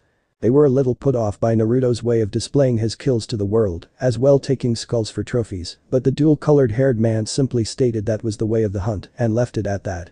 When asked about his eyes, Naruto told them that they were like a bloodline limit which allowed him to see the body heat of his prey and that they were perfect for interrogations to see through people in case they lied. Kiba didn't believe him as he felt that such a skill was impossible and Naruto dared the Inuzuka to prove him wrong. Kiba of course had decided to take up the challenge by saying he was no longer a virgin among his peers, which earned him a fist to his skull by Ino and Tenten along with Naruto, stating that the statement was false. Everyone laughed at Kiba's expense for that one. I know it takes us away from each other after only just getting back, but I promise to return and we'll make up for lost time again, said Naruto as he was behind her now and gave Hinata a loving hug with the young woman blushing from the contact. I know. I just wish I could go with you, said Hinata, as this was a solo mission and the Hokage would not let her tag along for this. Me too. Once I get back, I intend to wash my hands clean of this place and take you with me to Spring Country to start anew. How does that sound? Said Naruto as Hinata turned around and saw he was being serious before tackling him with tears of joy. Really? You mean it? "Oh Naruto-kun, that sounds wonderful," said Hinata, as she was so happy in hearing the news and was glad he was going to take the princess's offer with her right beside him. "Glad you approve. As for the mission itself, I don't leave until tomorrow and I think it's only right that we spend some quality time together before I head out. Don't you agree, Hinata-chan?" said Naruto, as one of his hands snaked down to her rump and loved the squeak she made when he gave it a loving squeeze. "You always did know how to push my buttons, Naruto-kun," said Hinata, as her cheeks were red from his groping hand and then the other one molesting her chest. "That's because I know just which buttons to press, Hinata-chan," said Naruto, as he removed her clothing and she removed his before the two went at it like rabbits in heat. Order of Fire and Wind Country days later. "Damn it, this sucks. Why do we even have to walk to Suna?" said Deidara, as he would have preferred flying there on a clay bird and was even willing to tolerate letting Sasori ride with him to the hidden village. "You know why? We need to prevent ourselves from being detected by the Nine Tails," said Sasori, as they had been told by their spies that Tsunade had given the Namikaze the go-ahead to hunt down the rest of the Akatsuki organization and wipe them all out. "Oh, spare me. Itachi and Kisame just got careless. I could take the so-called masked hunter easily," said Deidara, as he would take some clay, make a few bombs, and boom. Instant death. "Be careful what you wish for. You just might get it," said a voice from above in the trees, and the cloaked figure that was Namikaze Naruto descended upon them with his combi stick. The two instantly dodged the attack as Deidara reached into his bag for some clay for his bombs and Sasori summoned several of his living puppets to create additional numbers to overpower Naruto. The Namikaze threw his combi stick with incredible force at one of Sasori's puppets and pinning it to a tree before unleashing one of his shuriken blade that he let loose into the air with the intent of taking Deidara's head clean off. He got one of the man's arms, but it was a start. "Shit. The bastard got my ring arm," said Deidara, as he would have reached for it, but the weapon was coming back and he had to move out of the way to keep the rest of his body parts intact. As for Sasori, he was currently jumping around to avoid the chakra-like attacks that were being fired from the strange device on Naruto's shoulders and already had several close calls.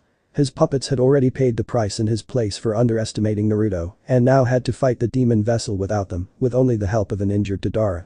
The puppet master No understood why Itachi and Kisame fell at the young hunter's hands not that long ago. How does it feel to be the hunted one in all of this? How does it feel not being the big bad predator in this game of hunter and fox? It's no fun when the fox is bigger than the hunter and had more than claws to kill you with too. Does it? Said Naruto smirking behind his mask as he caught the shuriken and then in a surprise move he threw it at Sasori, with the puppet master being unable to get out of the way. The weapon took Sasori's head clean off his body before spinning around and slicing vertically through his upper body. "Damn you. I'll make you pay for this. I plan to save this for Itachi one day, but considering he's dead, you will have to take his place and enjoy the art that is my work before you die," said Deidara as he was going to unleash his grandest of explosive art that was his prize creation upon Naruto with the one hand he still had, but before the Akatsuki member could do that, Naruto had grabbed his combi stick and rushed towards him with incredible speed. "I too am an artist when it comes to the ways of death and right now you are one of my many masterpieces," said Naruto as he thrust the combi stick at Deidara into the man's stomach, which struck flesh before the Namikaze used his free hand and grabbed the girl-looking blonde man's face that instantly knocked the Akatsuki member off balance onto the ground. "This cannot be," thought Deidara as he tried create one last bomb with his free hand and almost succeed had Naruto not seen it before snapping the man's neck with a horrible snap. "Your rings will make excellent trophies in place of your disfigured skull," said Naruto before taking the ring off of Deidara and then Sasori's puppet hand. Without another word, the Namikaze cloaked himself and then threw an explosive tag onto the ground that was enhanced by his chakra before leaving the area that would soon be destroyed by an incredibly large explosion.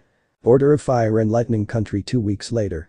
"I wish you wouldn't pray to that beeping violent god of yours before a fight, Hiden," said Kakuzu as he saw the man praying since they were close to the border and the missing nin from Hidden in Hot Water wanted to kill people in honor of his damn god. "Shut the beep up, Kakuzu. I don't like it when you interrupt my praying time to Jashin-sama," said Hiden as he continued praying and hoped Jashin would forgive him for the interruption. "Then you're going to love me," said Naruto. He appeared to the side of Kakuzu and drew his wrist blades out before shoving them right into the man's chest. "Shit. That hurt, you bastard. Now I'm pissed," said Kakuzu as he felt his lungs and 2 of his hearts had been punctured by Naruto's wrist blades. "Good," said Naruto before throwing the missing nin aside and turned his attention to the man's partner. "You can't kill me. I am protected by Jashin himself. Even if you could decapitate me, I would still live and make you suffer," said Hiden as he brought out his scythe and prepared to destroy his foe. If the history of this world has taught us anything, you can get anybody you want to if you put your mind to it, and right now I have an idea on how to kill your pale Jashin-loving ass, said Naruto, as he did have an idea, but carrying it out would be a pain, and he only had one shot at it. Bring it on you freak, said Hayden as he charged forward, and Naruto drew his sword to his left hand, while keep his wrist blades out on his right. The two clashed fiercely while Kakuzu struggled to get up off the ground where Naruto had thrown him. His other three hearts could pick up the slack, but his lungs were still being a pain too, and needed to get that fixed too. Granted, he could stick around to help out Hayden fight the Kyubi vessel, but Kakuzu didn't really want to crowd them in his current condition, and Hayden would no doubt bitch later about his interference to offer up a great sacrifice to Jashin. Let them sort it out. Besides, Hayden can't die due to his damn religion, no matter how hard people try, and I doubt the Kyubi brat could pull it off, thought Kakuzu, as he decided to retreat for now and come back later when Hayden won. If Hayden won, that is. You're pretty good. It's almost a shame that I can't kill you in the name of Jashin-sama, as you would make a wonderful sacrifice, said Hayden as he tried to cut the demon vessel in order to get his blood and perform the needed ritual to hurt Naruto. What's really a shame is I can't take your skull as a trophy and I once again have to settle for a ring, said Naruto, as caught the pole of the scythe in between the gap of his wrist blades, with the point of the blade touching his armor, while sword hand was arched at an angle that took off Hayden's hands just past the wrist. Ow. Look at what you've done, you beeping piece of shit, yelled Hayden as he stumbled back against a tree and would have began ranting further had a net pinned him to the tree behind him that began tightening around his body. Don't hate the hunter. Hate the prey, said Naruto as he took the ring and the scythe out of the hands before seeing Hayden was in multiple pieces on the ground. And yet he was still alive. Seeing the pile of flesh now in a single spot, Naruto threw the hands of Hayden onto the pile before pulling out a canister of blue solvent just like the one he used on Orochimaru to kill the bastard and poured the contents onto the pile. While he did this, Hayden was ranting on with his still intact mouth before crying out in pain and then was followed by silence, with the pile being turned to nothing. Now it was time to hunt down Kakuzu. But Kakuzu. The greedy missing nin saw the town ahead and smirked at the possibility of the new organs he could acquire to extend his lifespan beyond its already expectancy in the game of life. What bothered the former waterfall nin was the fact by the time he got to this place, he was fully expecting his religious partner to defeat the Kyubi vessel and be back here with him already to help with more sacrifices, that damn Jashin. Kakuzu's thoughts on the matter are stopped when he feels one of his three remaining hearts leave his body via the combi stick Naruto had, and the weapon plus heart are now connected to a nearby tree. Kakuzu snarls as he turns around to see Naruto standing there with the scythe on his back, and the missing nin can almost see the smile behind that damn mask, with the area where the eyes were on it flashing red for a brief second. I never took you for a coward, said Naruto as he saw the missing nin shrug and look at his pierced heart in the tree before looking back at him. I'm not.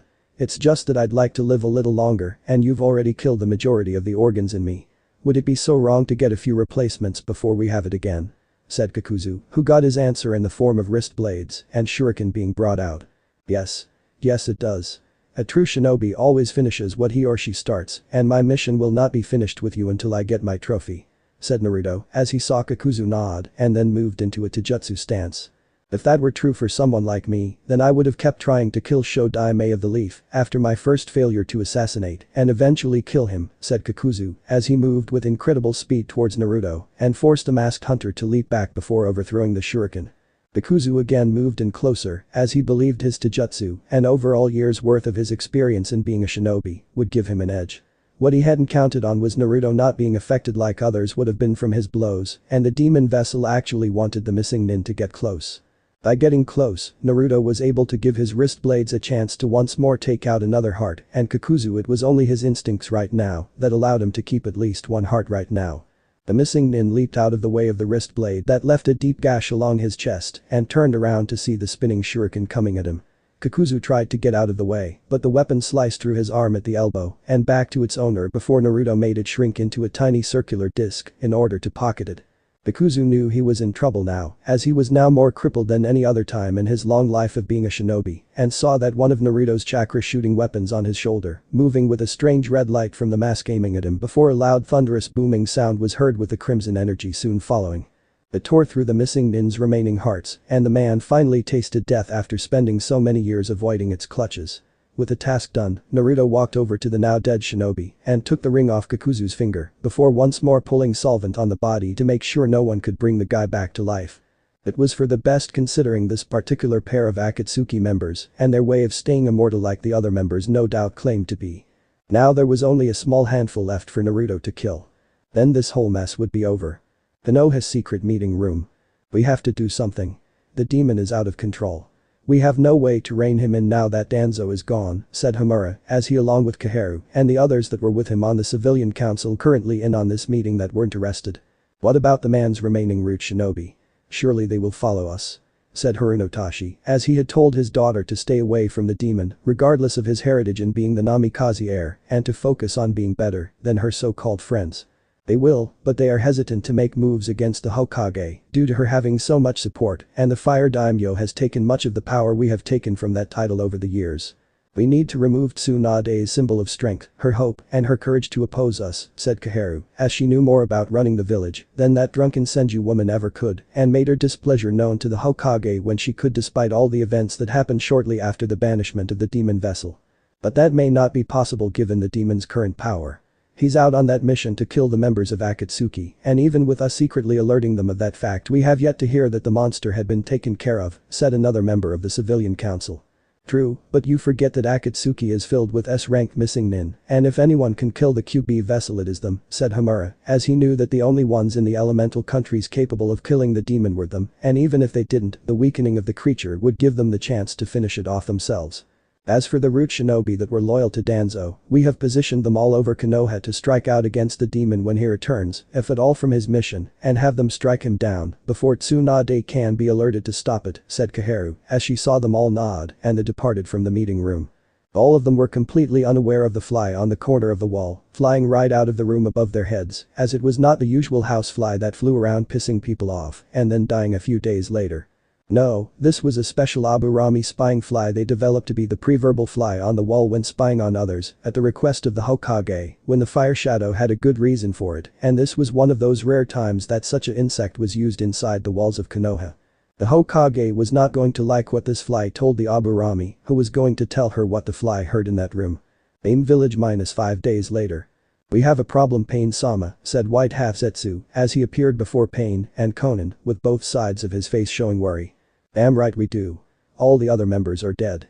Said the dark half of Zetsu, as he decided to get straight to the point and just say it before Pain asked in his place.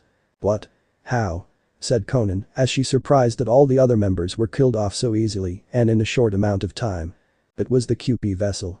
He hunted them all down and took their rings as trophies along with hide inside, said the dark half of Zetsu, as he was angry and a tad bit afraid of the Kyubi vessel now. We searched the areas they fought and found their bodies had been could only be described as disintegrated, said the white half of Zetsu, sounding like a frightened child being hunted down by the Bujiman.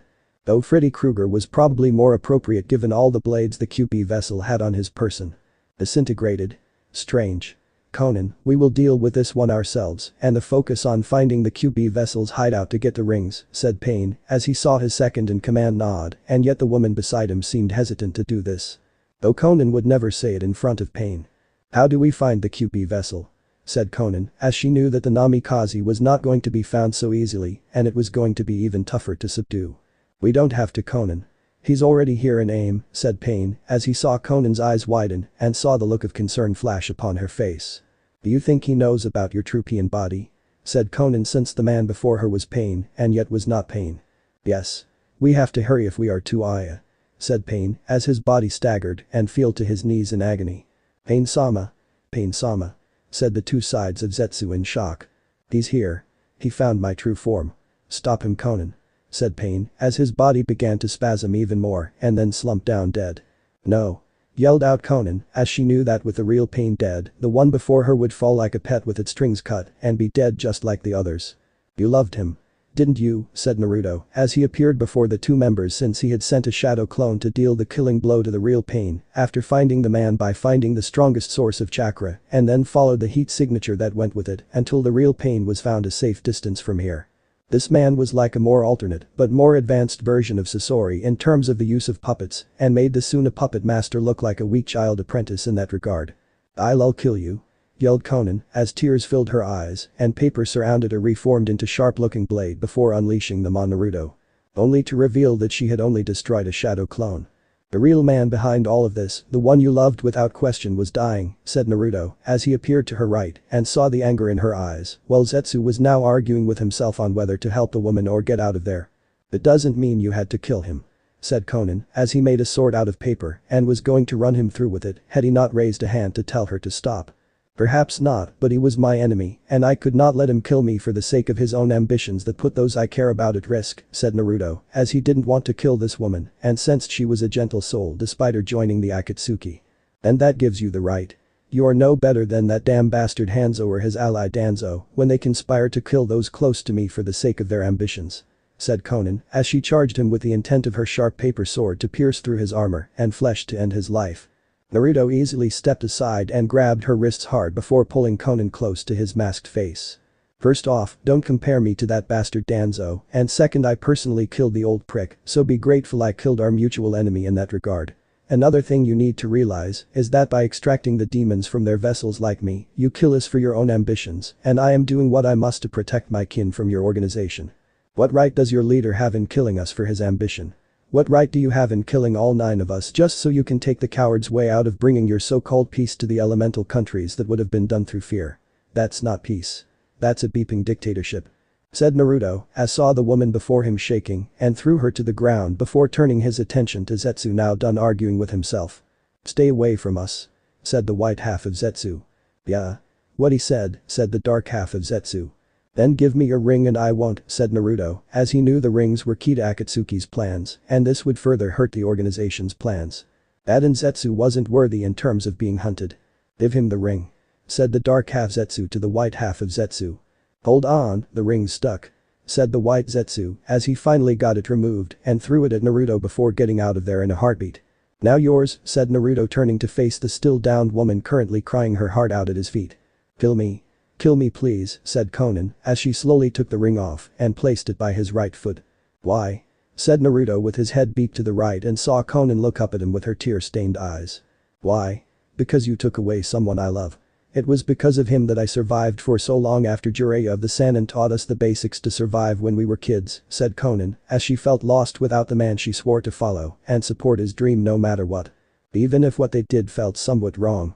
No, said Naruto before picking up the ring and began walking away. Why? Why are you sparing me? Said Conan. Because you are not like the others of this organization. You didn't join for the same reasons they did. I see light in your heart where they had darkness in theirs. That alone makes you worthy of living. The people in this village will follow you even after they learn pain is gone, and that is your role in life from now on. To protect them. They are your precious people now. Live for them. If for nothing else, said Naruto, as he left Conan on the ground to think about his words and hoped she would embrace them. Wait. There is one more you need to kill before the organization is gone, said Conan, as she felt he needed to know about his final and most powerful of enemies. Who is that? Said Naruto, now stopping and turning slightly to face her. He's the true leader of Akatsuki. The one who came to us all and offered us a chance to fulfill our dreams. His name is Uchiha Madara, said Conan, as she felt killer intent from Naruto skyrocket and clench his fists tightly to the point that his healing factor was the only thing preventing him from drawing blood. Kill him. Kill him, my vessel. It's because of him I attacked the leaf and made your life miserable in the first place. Roared the Kyubi, as he hated Madara more than anything this world had to offer, and Kyubi had seen The Postman. Why Kami gave Kevin Costner work after that movie, Kyubi will never know, and in a way Kyubi didn't want to know. Thank you for this information. Maybe in the distant future, we will meet once again under better circumstances and even call each other friends, said Naruto, as he left the woman to slowly rise to her feet and seek out Madara. The man's skull would become the ultimate trophy. Naruto leaped from tree to tree in stealthy silent fashion only he could do as he hunted the last and most powerful member of the Akatsuki organization. It wasn't easy, of course, due to Madara being elusive and hiding in the shadows long after his encounter with the Shodaime over 100 years ago. However, Naruto's eyes could find Madara with the help of his mask, following the unusual trail of chakra the man left behind that was, like Kyubi said, was a much more sinister thing than the fox's own and easy to find once it was locked on due to the heat the chakra created. No matter how sinister or soothing it was, it left a trail all over the place and could be tracked when seen. He's near. I can feel it, said Kyubi, angrily growling at knowledge the Uchiha was near and was looking forward to seeing the bastard die a painful death. Calm yourself, Kyubi. If you get angry, you'll juice me up and he'll see it before using his power to suppress your chakra. We can't have that. I know you're angry, but you're also a living creature, and all living creatures have free will. You can resist the rage if you try, thought Naruto, as he knew Kyubi could fight off Madara's power and the desire to rip the man's head off. That was reserved for the Namikaze. I know. Just so many bad memories of him makes my blood boil. Well, if I still had a body to go with the boiling blood that is, said Kyubi, as he focused on resisting the growing anger within himself and listened to his vessel. Well, soon he will be just that. A memory, thought Naruto, as the internal section of his mask's visor on the screen telling him that someone was nearby and it matched the trail the Namikaze had been following. He was here. We've come to it at last, said Kyubi, grinning within Naruto, knowing that today was the day death finally caught up with Madara. Uchiha Madara, said Naruto, letting his voice echoing through the trees while hanging off of one of them fully cloaked, seeing the other masked man stand up from the tree he was on and removed his own orange spiral mask to show his face. So you're finally here. Why not show yourself? Said Madara, as he didn't see any point to going into his Tobi persona and saw the Namikaze reveal himself up on a higher tree. Satisfied, said Naruto before moving to another tree while Madara staying where he was. Hardly. You may have learned a few interesting things, but the fact remains my pet fox inside of your body cannot intervene and save you, Namikaze, said Madara as he heard Naruto chuckle and then remove his mask before throwing it onto the ground. How long have you known that I was his son? Said Naruto as he saw Madara quickly in a single instant transform his clothing into the clothing of old he fought the Shodaime with ages ago at the Valley of the End. Since the ceiling. Not that hard to see you were his child. Of course, I imagine that your village knew but didn't want to accept it, and if they did they didn't care about what the man wanted for you, said Madara as he had known about the village's abuse of the boy and the retaliation the Namikaze delivered upon his attackers. I see. And yet you made no move to kill me afterwards, knowing it would free Kyubi from my body. Then again, Kyubi was free from your influence, and I'm going to bet that your eyes didn't have the strength to repeat your actions to piss the fox off. I'm guessing the statue thing was a backup plan just in case someone sealed the fox away like the other 9 were, and your revenge on the leaf failed. Am I right? Said Naruto as he saw Madara's arrogant smirk, and the way the man did it reminded the Namikaze a lot of when Sasuke did the same thing. That is indeed correct. Whenever I put Kyubi in such a state, I am weakened somewhat considerably, and even more so after my battle with the Shodaime. I became a shadow of my former self after that battle and took me a long time to recover, while everyone in the leaf thought I died. After I recovered, I swore revenge against the leaf, but had to make preparations, and did so over the years. Using my Sharingan to influence others to do what I wished, carrying out a long planned out strategy to weaken all the shinobi villages to the point where they cannot oppose me when my dream came true. I became the 3rd Mizukage to find out just who among the different clans there were a threat to me and used my Sharingan on the 4th Mizukage, whom was a demon vessel named Yagura, to weaken them with a bloodline civil war. I tempted Orochimaru by in his lab to give him with the idea of immortality using the Sharingan to complete his ambition to know all the jutsus in the world. I helped Uchiha Itachi kill the Uchiha clan, knowing he needed help in taking down the planned coup they were going to start and to further weaken Konoha considerably, said Madara as he grinned at Naruto, who narrowed his eyes at the oldest Uchiha in existence and let out a growl that echoed throughout the area. You have much to answer for, Uchiha Madara, said Naruto as he brought out his wrist blades and brought out one of his just as deadly sword. I'm sure I do in the eyes of many if they were to learn the truth about my secret actions throughout the elemental countries. However, I am immortal, and being immortal means that I cannot be killed. That I cannot die, said Madara confidently before bringing out his sword ready for battle. Bold words from someone who's afraid of death, said Naruto, letting out a chuckle and saw Madara frown. Hardly. I don't fear anything, said Madara as he activated his eyes and saw Naruto grin expand wider. Such arrogance. It's no wonder the Shodaime was able to beat you, said Naruto as he saw Madara scowl and again was reminded of Sasuke. When I'm done destroying your body, Namikaze, I'm going to influence your mind with my Sharingan like I did Kyubi and then make you destroy everyone in the elemental countries you love. Starting off with that lover of yours. What's her name again? It's Hinata, was it? Said Madara, who heard Naruto let out an angry demonic roar that seemed to shake the ground around them and now had the multicolored haired boy's fully attention. Your head will be my most coveted trophy in my collection when this is over, said Naruto as the two charged the other and thus began the pre-verbal clash of titans. Konoha at the moment. Senjutsu Nade was pissed. No, she was beyond pissed, and for good reason. Aburami Shino had come to her office, telling the female Hokage all about what his fly had heard and how people within Konoha's walls were conspiring against Tsunade's only godson. The Slug Princess knew this mission against the Akatsuki would weaken Naruto to the point where Root Shinobi would have no problem killing the Namikaze, and even more so if they ganged up on him all at once. It's time these assholes were reminded of just who they are messing with outside of Naruto himself. Thought Tsunade as she summoned Yugao and her Anbu team to her office. "You called Hokage-sama," said Yugao wearing her cat Anbu mask. "Bet every Anbu loyal to me in here now. Same with Jiraiya too. Tell him unless he wants to be without his beat for the remainder of his life that he gets his ass in this office within seconds of this order. I have an important mission that requires only their utmost commitment, loyalty, and secrecy needed to protect the leaf," said Tsunade as she saw Yugao nod and quickly head out to gather all the necessary forces for the mission. "Tsunade-sama, what is going on?"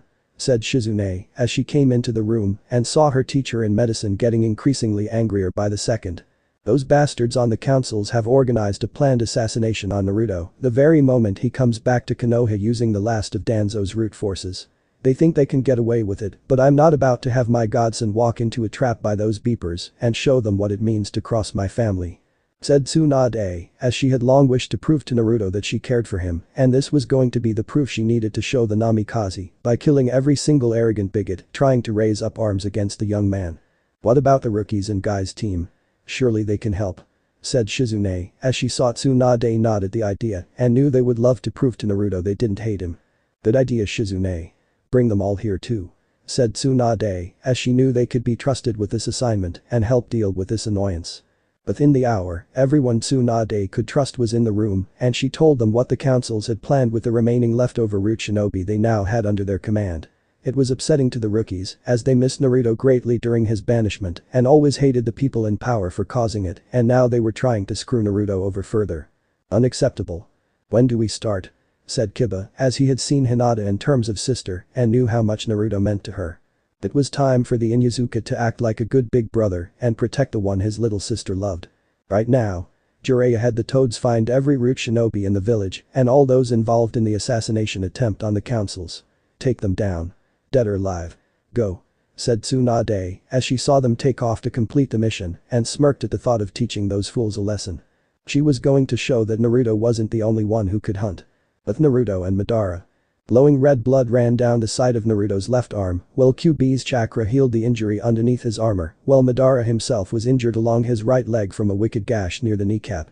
The two had been at it a while now. Madara had long since decided against his teleporting technique for this fight, since it had resulted in failure the first time it was tried and had cost the Uchiha the wound on his leg. Naruto himself found out why the Shodaime had such a hard time with Madara in the first place, as the Uchiha was indeed the strongest of his clan and was constantly pushing the predator of a Namikaze to his limits. Madara used his Sharingan to keep Naruto's punches from hitting, but at the same time, the younger man's eyes revealed what limbs Madara was going to use before they were used due to the heat in each limb, flaring each time an arms and or leg tried to land a blow. In short, it was a stalemate.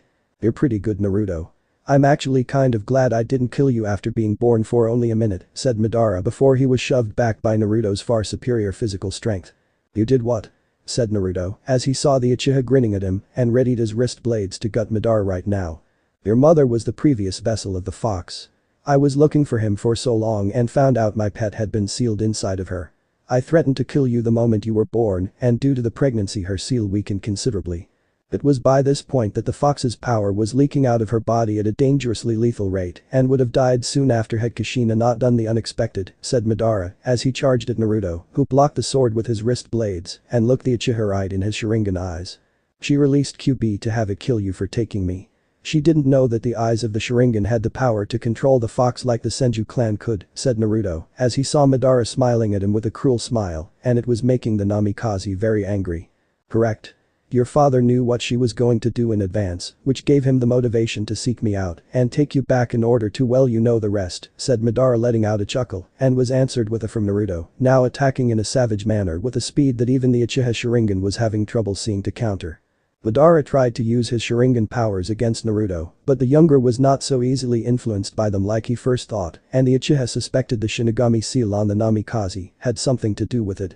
It was long before Naruto had forced Madara to back himself up against a tree, which the man was so surprised he had even done that, and used his teleportation technique to prevent the loss of his head via Naruto's sword in the Namikaze's left hand.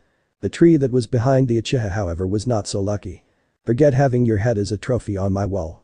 Smashing your body into liquid goo is more than enough for me, said Naruto, picking up his mask before putting it on, as he let out another mighty roar and then threw his shuriken at Madara, with the man dodging it by jumping to his left in a very acrobatic fashion.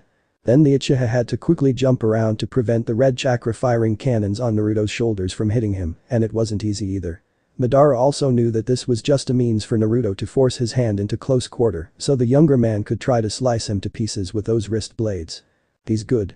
It's clear my pet has done little to influence him in terms of its chakra healing the boy's wounds when injured, and even if I did suppress Kyuubi's power long enough to stop it, the Namikaze has more than enough tolerance to handle severe injuries, thought Madara, as he heard a sound behind him and saw the spinning alien shuriken coming back. And leaped out of the way of its ruthless spinning blades. And it gave Naruto the opening he needed. Targeting Madara in mid-jump, Naruto recalculated the targeting system to fire seconds before the Uchiha landed on the area he was jumping to and aimed low to take the man's legs off at the knees.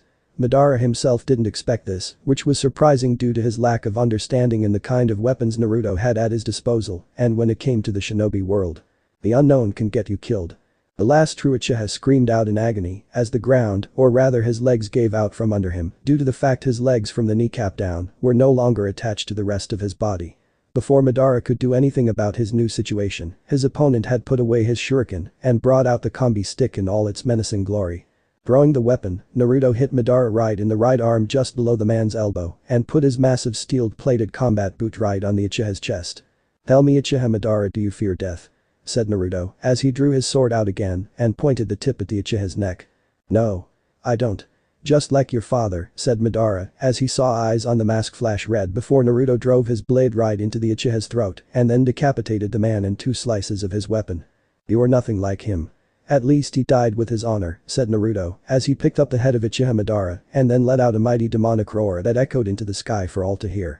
The masked hunter now had his trophy and it would be considered the greatest of all the trophies among the Akatsuki he hunted. Konoha 1 week later. Naruto had returned to his base of operations soon after Uchiha Madara's head was taken and began the cleaning procedure of his new trophy before mounting on the wall that was designed specifically to hold the various members of the Akatsuki he hunted. The only skulls he did not have on the wall were Konan's, Zetsu's, Sasori's, Kakuku's, Hiden's, and Orochimaru's for different reasons that were his own, despite having some worthy substitutes. Including all of their rings and for some the items in their possession that were of their handiwork. Now here Naruto was, back in Konoha to collect his payment as he had all 9 rings in his possession and a report all ready for the Hokage to hear memorized in his head. He knew Tsunade would be cautious of aim in the future because of his decision not to kill Konan, but Naruto would explain that she was not a threat anymore and that the man behind it was with the man now dead. If his pay got reduced, then Naruto didn't care since it wasn't about the money and one couldn't put a price on one's honor if they truly felt it was priceless. As he walked through the village, Naruto noticed a distinct decrease in the population and frowned in wonder as to why that was. Was there an attack coming? Surely the fools of this village would not try something so stupid that they would try to kill him now, after proving he was no longer an easy target for them to hurt, much less kill. Sensing nothing was amiss, the former Leaf Shinobi walked through the streets of Konoha with people giving him a lot of space to head to the Hokage Tower, and it seemed now that almost all of the people seemed terrified of him. When he got closer to the mountain, Naruto found out why and smiled behind his mask at what the reason was for the fear. Hanged by rope now tied to poles on top of the Hokage monument were the bodies of the 2 councils, their stomachs gutted and showed signs that they had all suffered painful deaths. "I love what you've done with the place," said Naruto when he entered the Hokage's office and placed all the rings of Akatsuki in front of Tsunade. "You can thank your friends and shinobi that wish to prove they're not like them," said Tsunade as she saw Naruto and then look out the window for a moment. "I noticed Sakura's body among the rest of them. I take it she chose the losing side," said Naruto, seeing the Hokage nod her head while grimacing. "Oh, she chose all right. Said quite a few things about you too. Her along with the rest of her bastard family sided with the councils, who just so you know were planning to have you killed the moment you returned and using the leftover root shinobi that remained. After I found out about it, I made the decision to liquidate them, if you will, and count it as an acceptable loss for the village, since most of them shouldn't be alive anyway, with the laws they've broken. Of course, the ones we captured all screamed out how they were trying to do the village a service and that you needed to be killed. All the usual same old crap when it comes to you," said Tsunade as she heard Naruto chuckle and knew that she had managed to get back some of his good graces with this bloody act. "And now all the powers of the Hokage are yours once more," said Naruto, seeing the woman nod, and that she had a look of sadness in her eyes, though there was a mixture of hope in them too. "I don't suppose you'll reconsider staying and taking my place now that it's all powerful again," said Tsunade, as she saw Naruto shake his head no, and she slumped her head in defeat. "The title of Hokage may be powerful now, Granny, but you do need to bring back the 2 governing positions again and rearrange it so they aren't powerful enough to override your position. Besides, I personally cannot embrace Konoha anymore, even if you did take care of the bigots and bring fear to those that would side with them.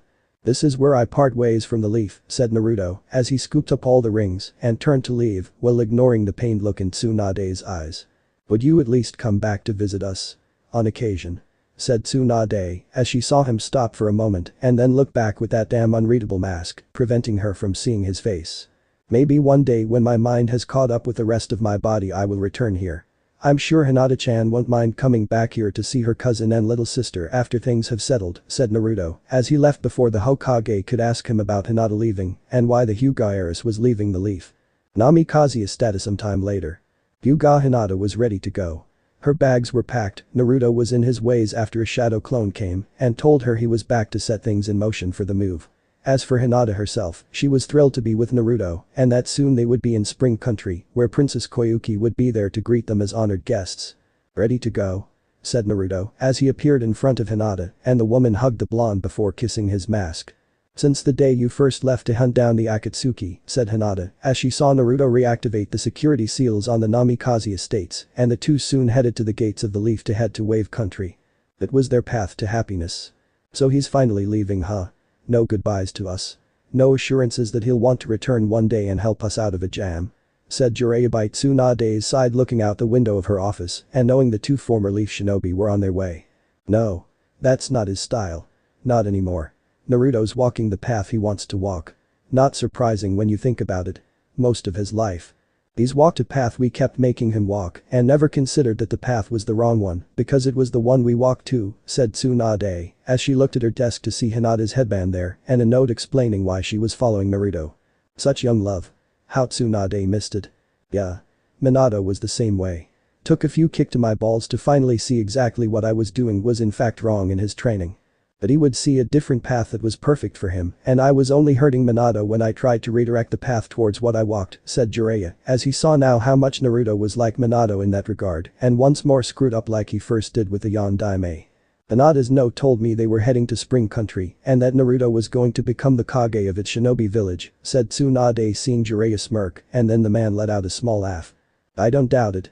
After killing so many S-class missing nin, I highly doubt anything less than a Kage level position would be suitable for Naruto and it was his dream after all, said Jiraiya, knowing that Naruto being a Kage of a shinobi village would definitely be interesting in the next few years. That's true, but I always wanted him to take the position of Hokage and not the title of Kage from another village, said Tsunade with a sigh. That was never going to happen so long as the councils and all the bigots in the village were fueling their power, Tsunade. Even with them gone, most of the populace would never truly be loyal to Naruto and would prefer to be overthrown by an outside enemy than live under his rule, said Jiraiya as he saw Tsunade become angry with tears in her eyes. And could tell she wanted to hit something. Damn fools. All of them. Still, there are signs of hope with the younger generation and that's what I have to fight for now until my successor can take my place, said Tsunade as she knew of only one other person who was qualified to take this position aside from Naruto and the boy was still a genin. And I'll help too. From what I hear, Konohamaru along with his friends have a lot of raw potential in them and look up to Naruto. They have his desire to be strong and I think they would be perfect for training under yours truly, said Jiraiya, knowing that Abisu was doing a good job so far but the kids could go far and the Sannin wanted them at their maximum potential. Just don't make them into super perverts. Jiraiya or peeping in hot springs will be a faint memory after I remove your manhood, said Tsunade as she saw the man wave his hands defensively and knew he wouldn't try anything like that. I wouldn't dream of it, Tsunade-hime. Though I will need to take the 2 boys to a fancy brothel after I help them become Chunin, said Jiraiya grinning his usual grin. Bam. And like that, Jiraiya was sent all the way down to the bottom of the Hokage Tower via one-way ticket on the Hokage's Fist Express and missed the woman's yell of pervert. Aimed down at him. Good times. Epilogue 5 years later. Naruto sat in his office in Yukigakure as he finished up the last of his paperwork for the evening required of him since he was the Shodaime Asukage and headed home to his lovely wife Namikaze Hyuga Hinata. Along the way, the people of the village bowed humbly in his presence as they gave him looks of respect that he would never get in the leaf and saw children having pride in their eyes at living in this village with him governing it. They knew what Naruto held inside, but they didn't care as the man was a hero to them for what he did years before and saved their princess now spring daimyo Koyuki from certain harm. He had brought alliances from various villages and even countries to their side that were bringing them great prosperity. However, it didn't mean that their shinobi village could become fat, bored, and arrogant like the leaf had become from all of their victories. As the Asukage, Naruto kept his shinobi in tip-top condition, made sure they had yearly psyche evaluations, and that they did intense mandatory training equivalent of their rank for several hours a day. The genin didn't do D-ranked missions like the leaf did after they graduated, but rather did them at the academy while still being trained and developed the fundamentals of teamwork in the classroom. The teachers made sure their lectures, their way of teaching wasn't boring, but rather they were informative, examples were shown, and instructed the students in the understanding that being a shinobi is not the glamorous tale of intense action that they may have suspected it was. Hinata-chan. I'm home, said Naruto as he entered his well-sized home and was greeted with the sight of his wife there with their 2.5-year-old son named Azrael. Welcome back Naruto-kun. Azrael has missed you almost as much as I have, said Hinata as she gave him a kiss after he removed his helmet and saw Naruto look at his son they helped create together. How are your former students these days? I hear they've been doing well, and I have paperwork on my desk indicating they want to become jounin, said Naruto as he wanted to know what his wife thought of her former genin team she trained just prior to getting pregnant with their son and seeing them become remarkable chunin. They've stopped by, wishing me good luck with our son and if they could spar with me on occasion to see how they measure up against me, said Hinata as she blushed slightly at Naruto's close contact near her face and the way he sniffed her hair. Have I told you how sexy you are and how incredible you smell? Said Naruto as he placed a hand on her hip and gave her lust-filled look. Plenty of times my love. Though if you intend to go through with what I think you are going to, then I have to warn you that it could result in me being pregnant again and I will be hormonally unstable like I was before, said Hinata as she had been angry, sad, and hungry during her time being pregnant with their child. Don't get her even started on the labor. But you're so sexy when you're like that, said Naruto as he moved his hand that was on her hip to cup the woman's ass and gave it a healthy squeeze that made Hinata moan out with lust. Maybe we could spend some quality time together, said Hinata as she could easily put Azrael to bed and then they could spend time in their bed. Some? Why not the rest of the day going into the night? I keep a shadow clone on hand to watch over the baby and we can spend time together that will make us another baby, said Naruto as he knew how to turn this lovely woman in front of him on and this was one of those ways. Deal, said Hinata as she couldn't take it any longer and kissed him hungrily while gripping what she could of his fishnet-covered body. For the rest of the day going into the night, no one dared get near the Namikaze home, and when the Hyuga woman became pregnant a second time everyone in the village knew what day caused such an event. All was right with Naruto's world. Fin. So this part ends here. Alright, that's it for today's video guys, let me know in the comments section how was the story and also don't forget to like, share and subscribe. I will meet you in another video, bye bye.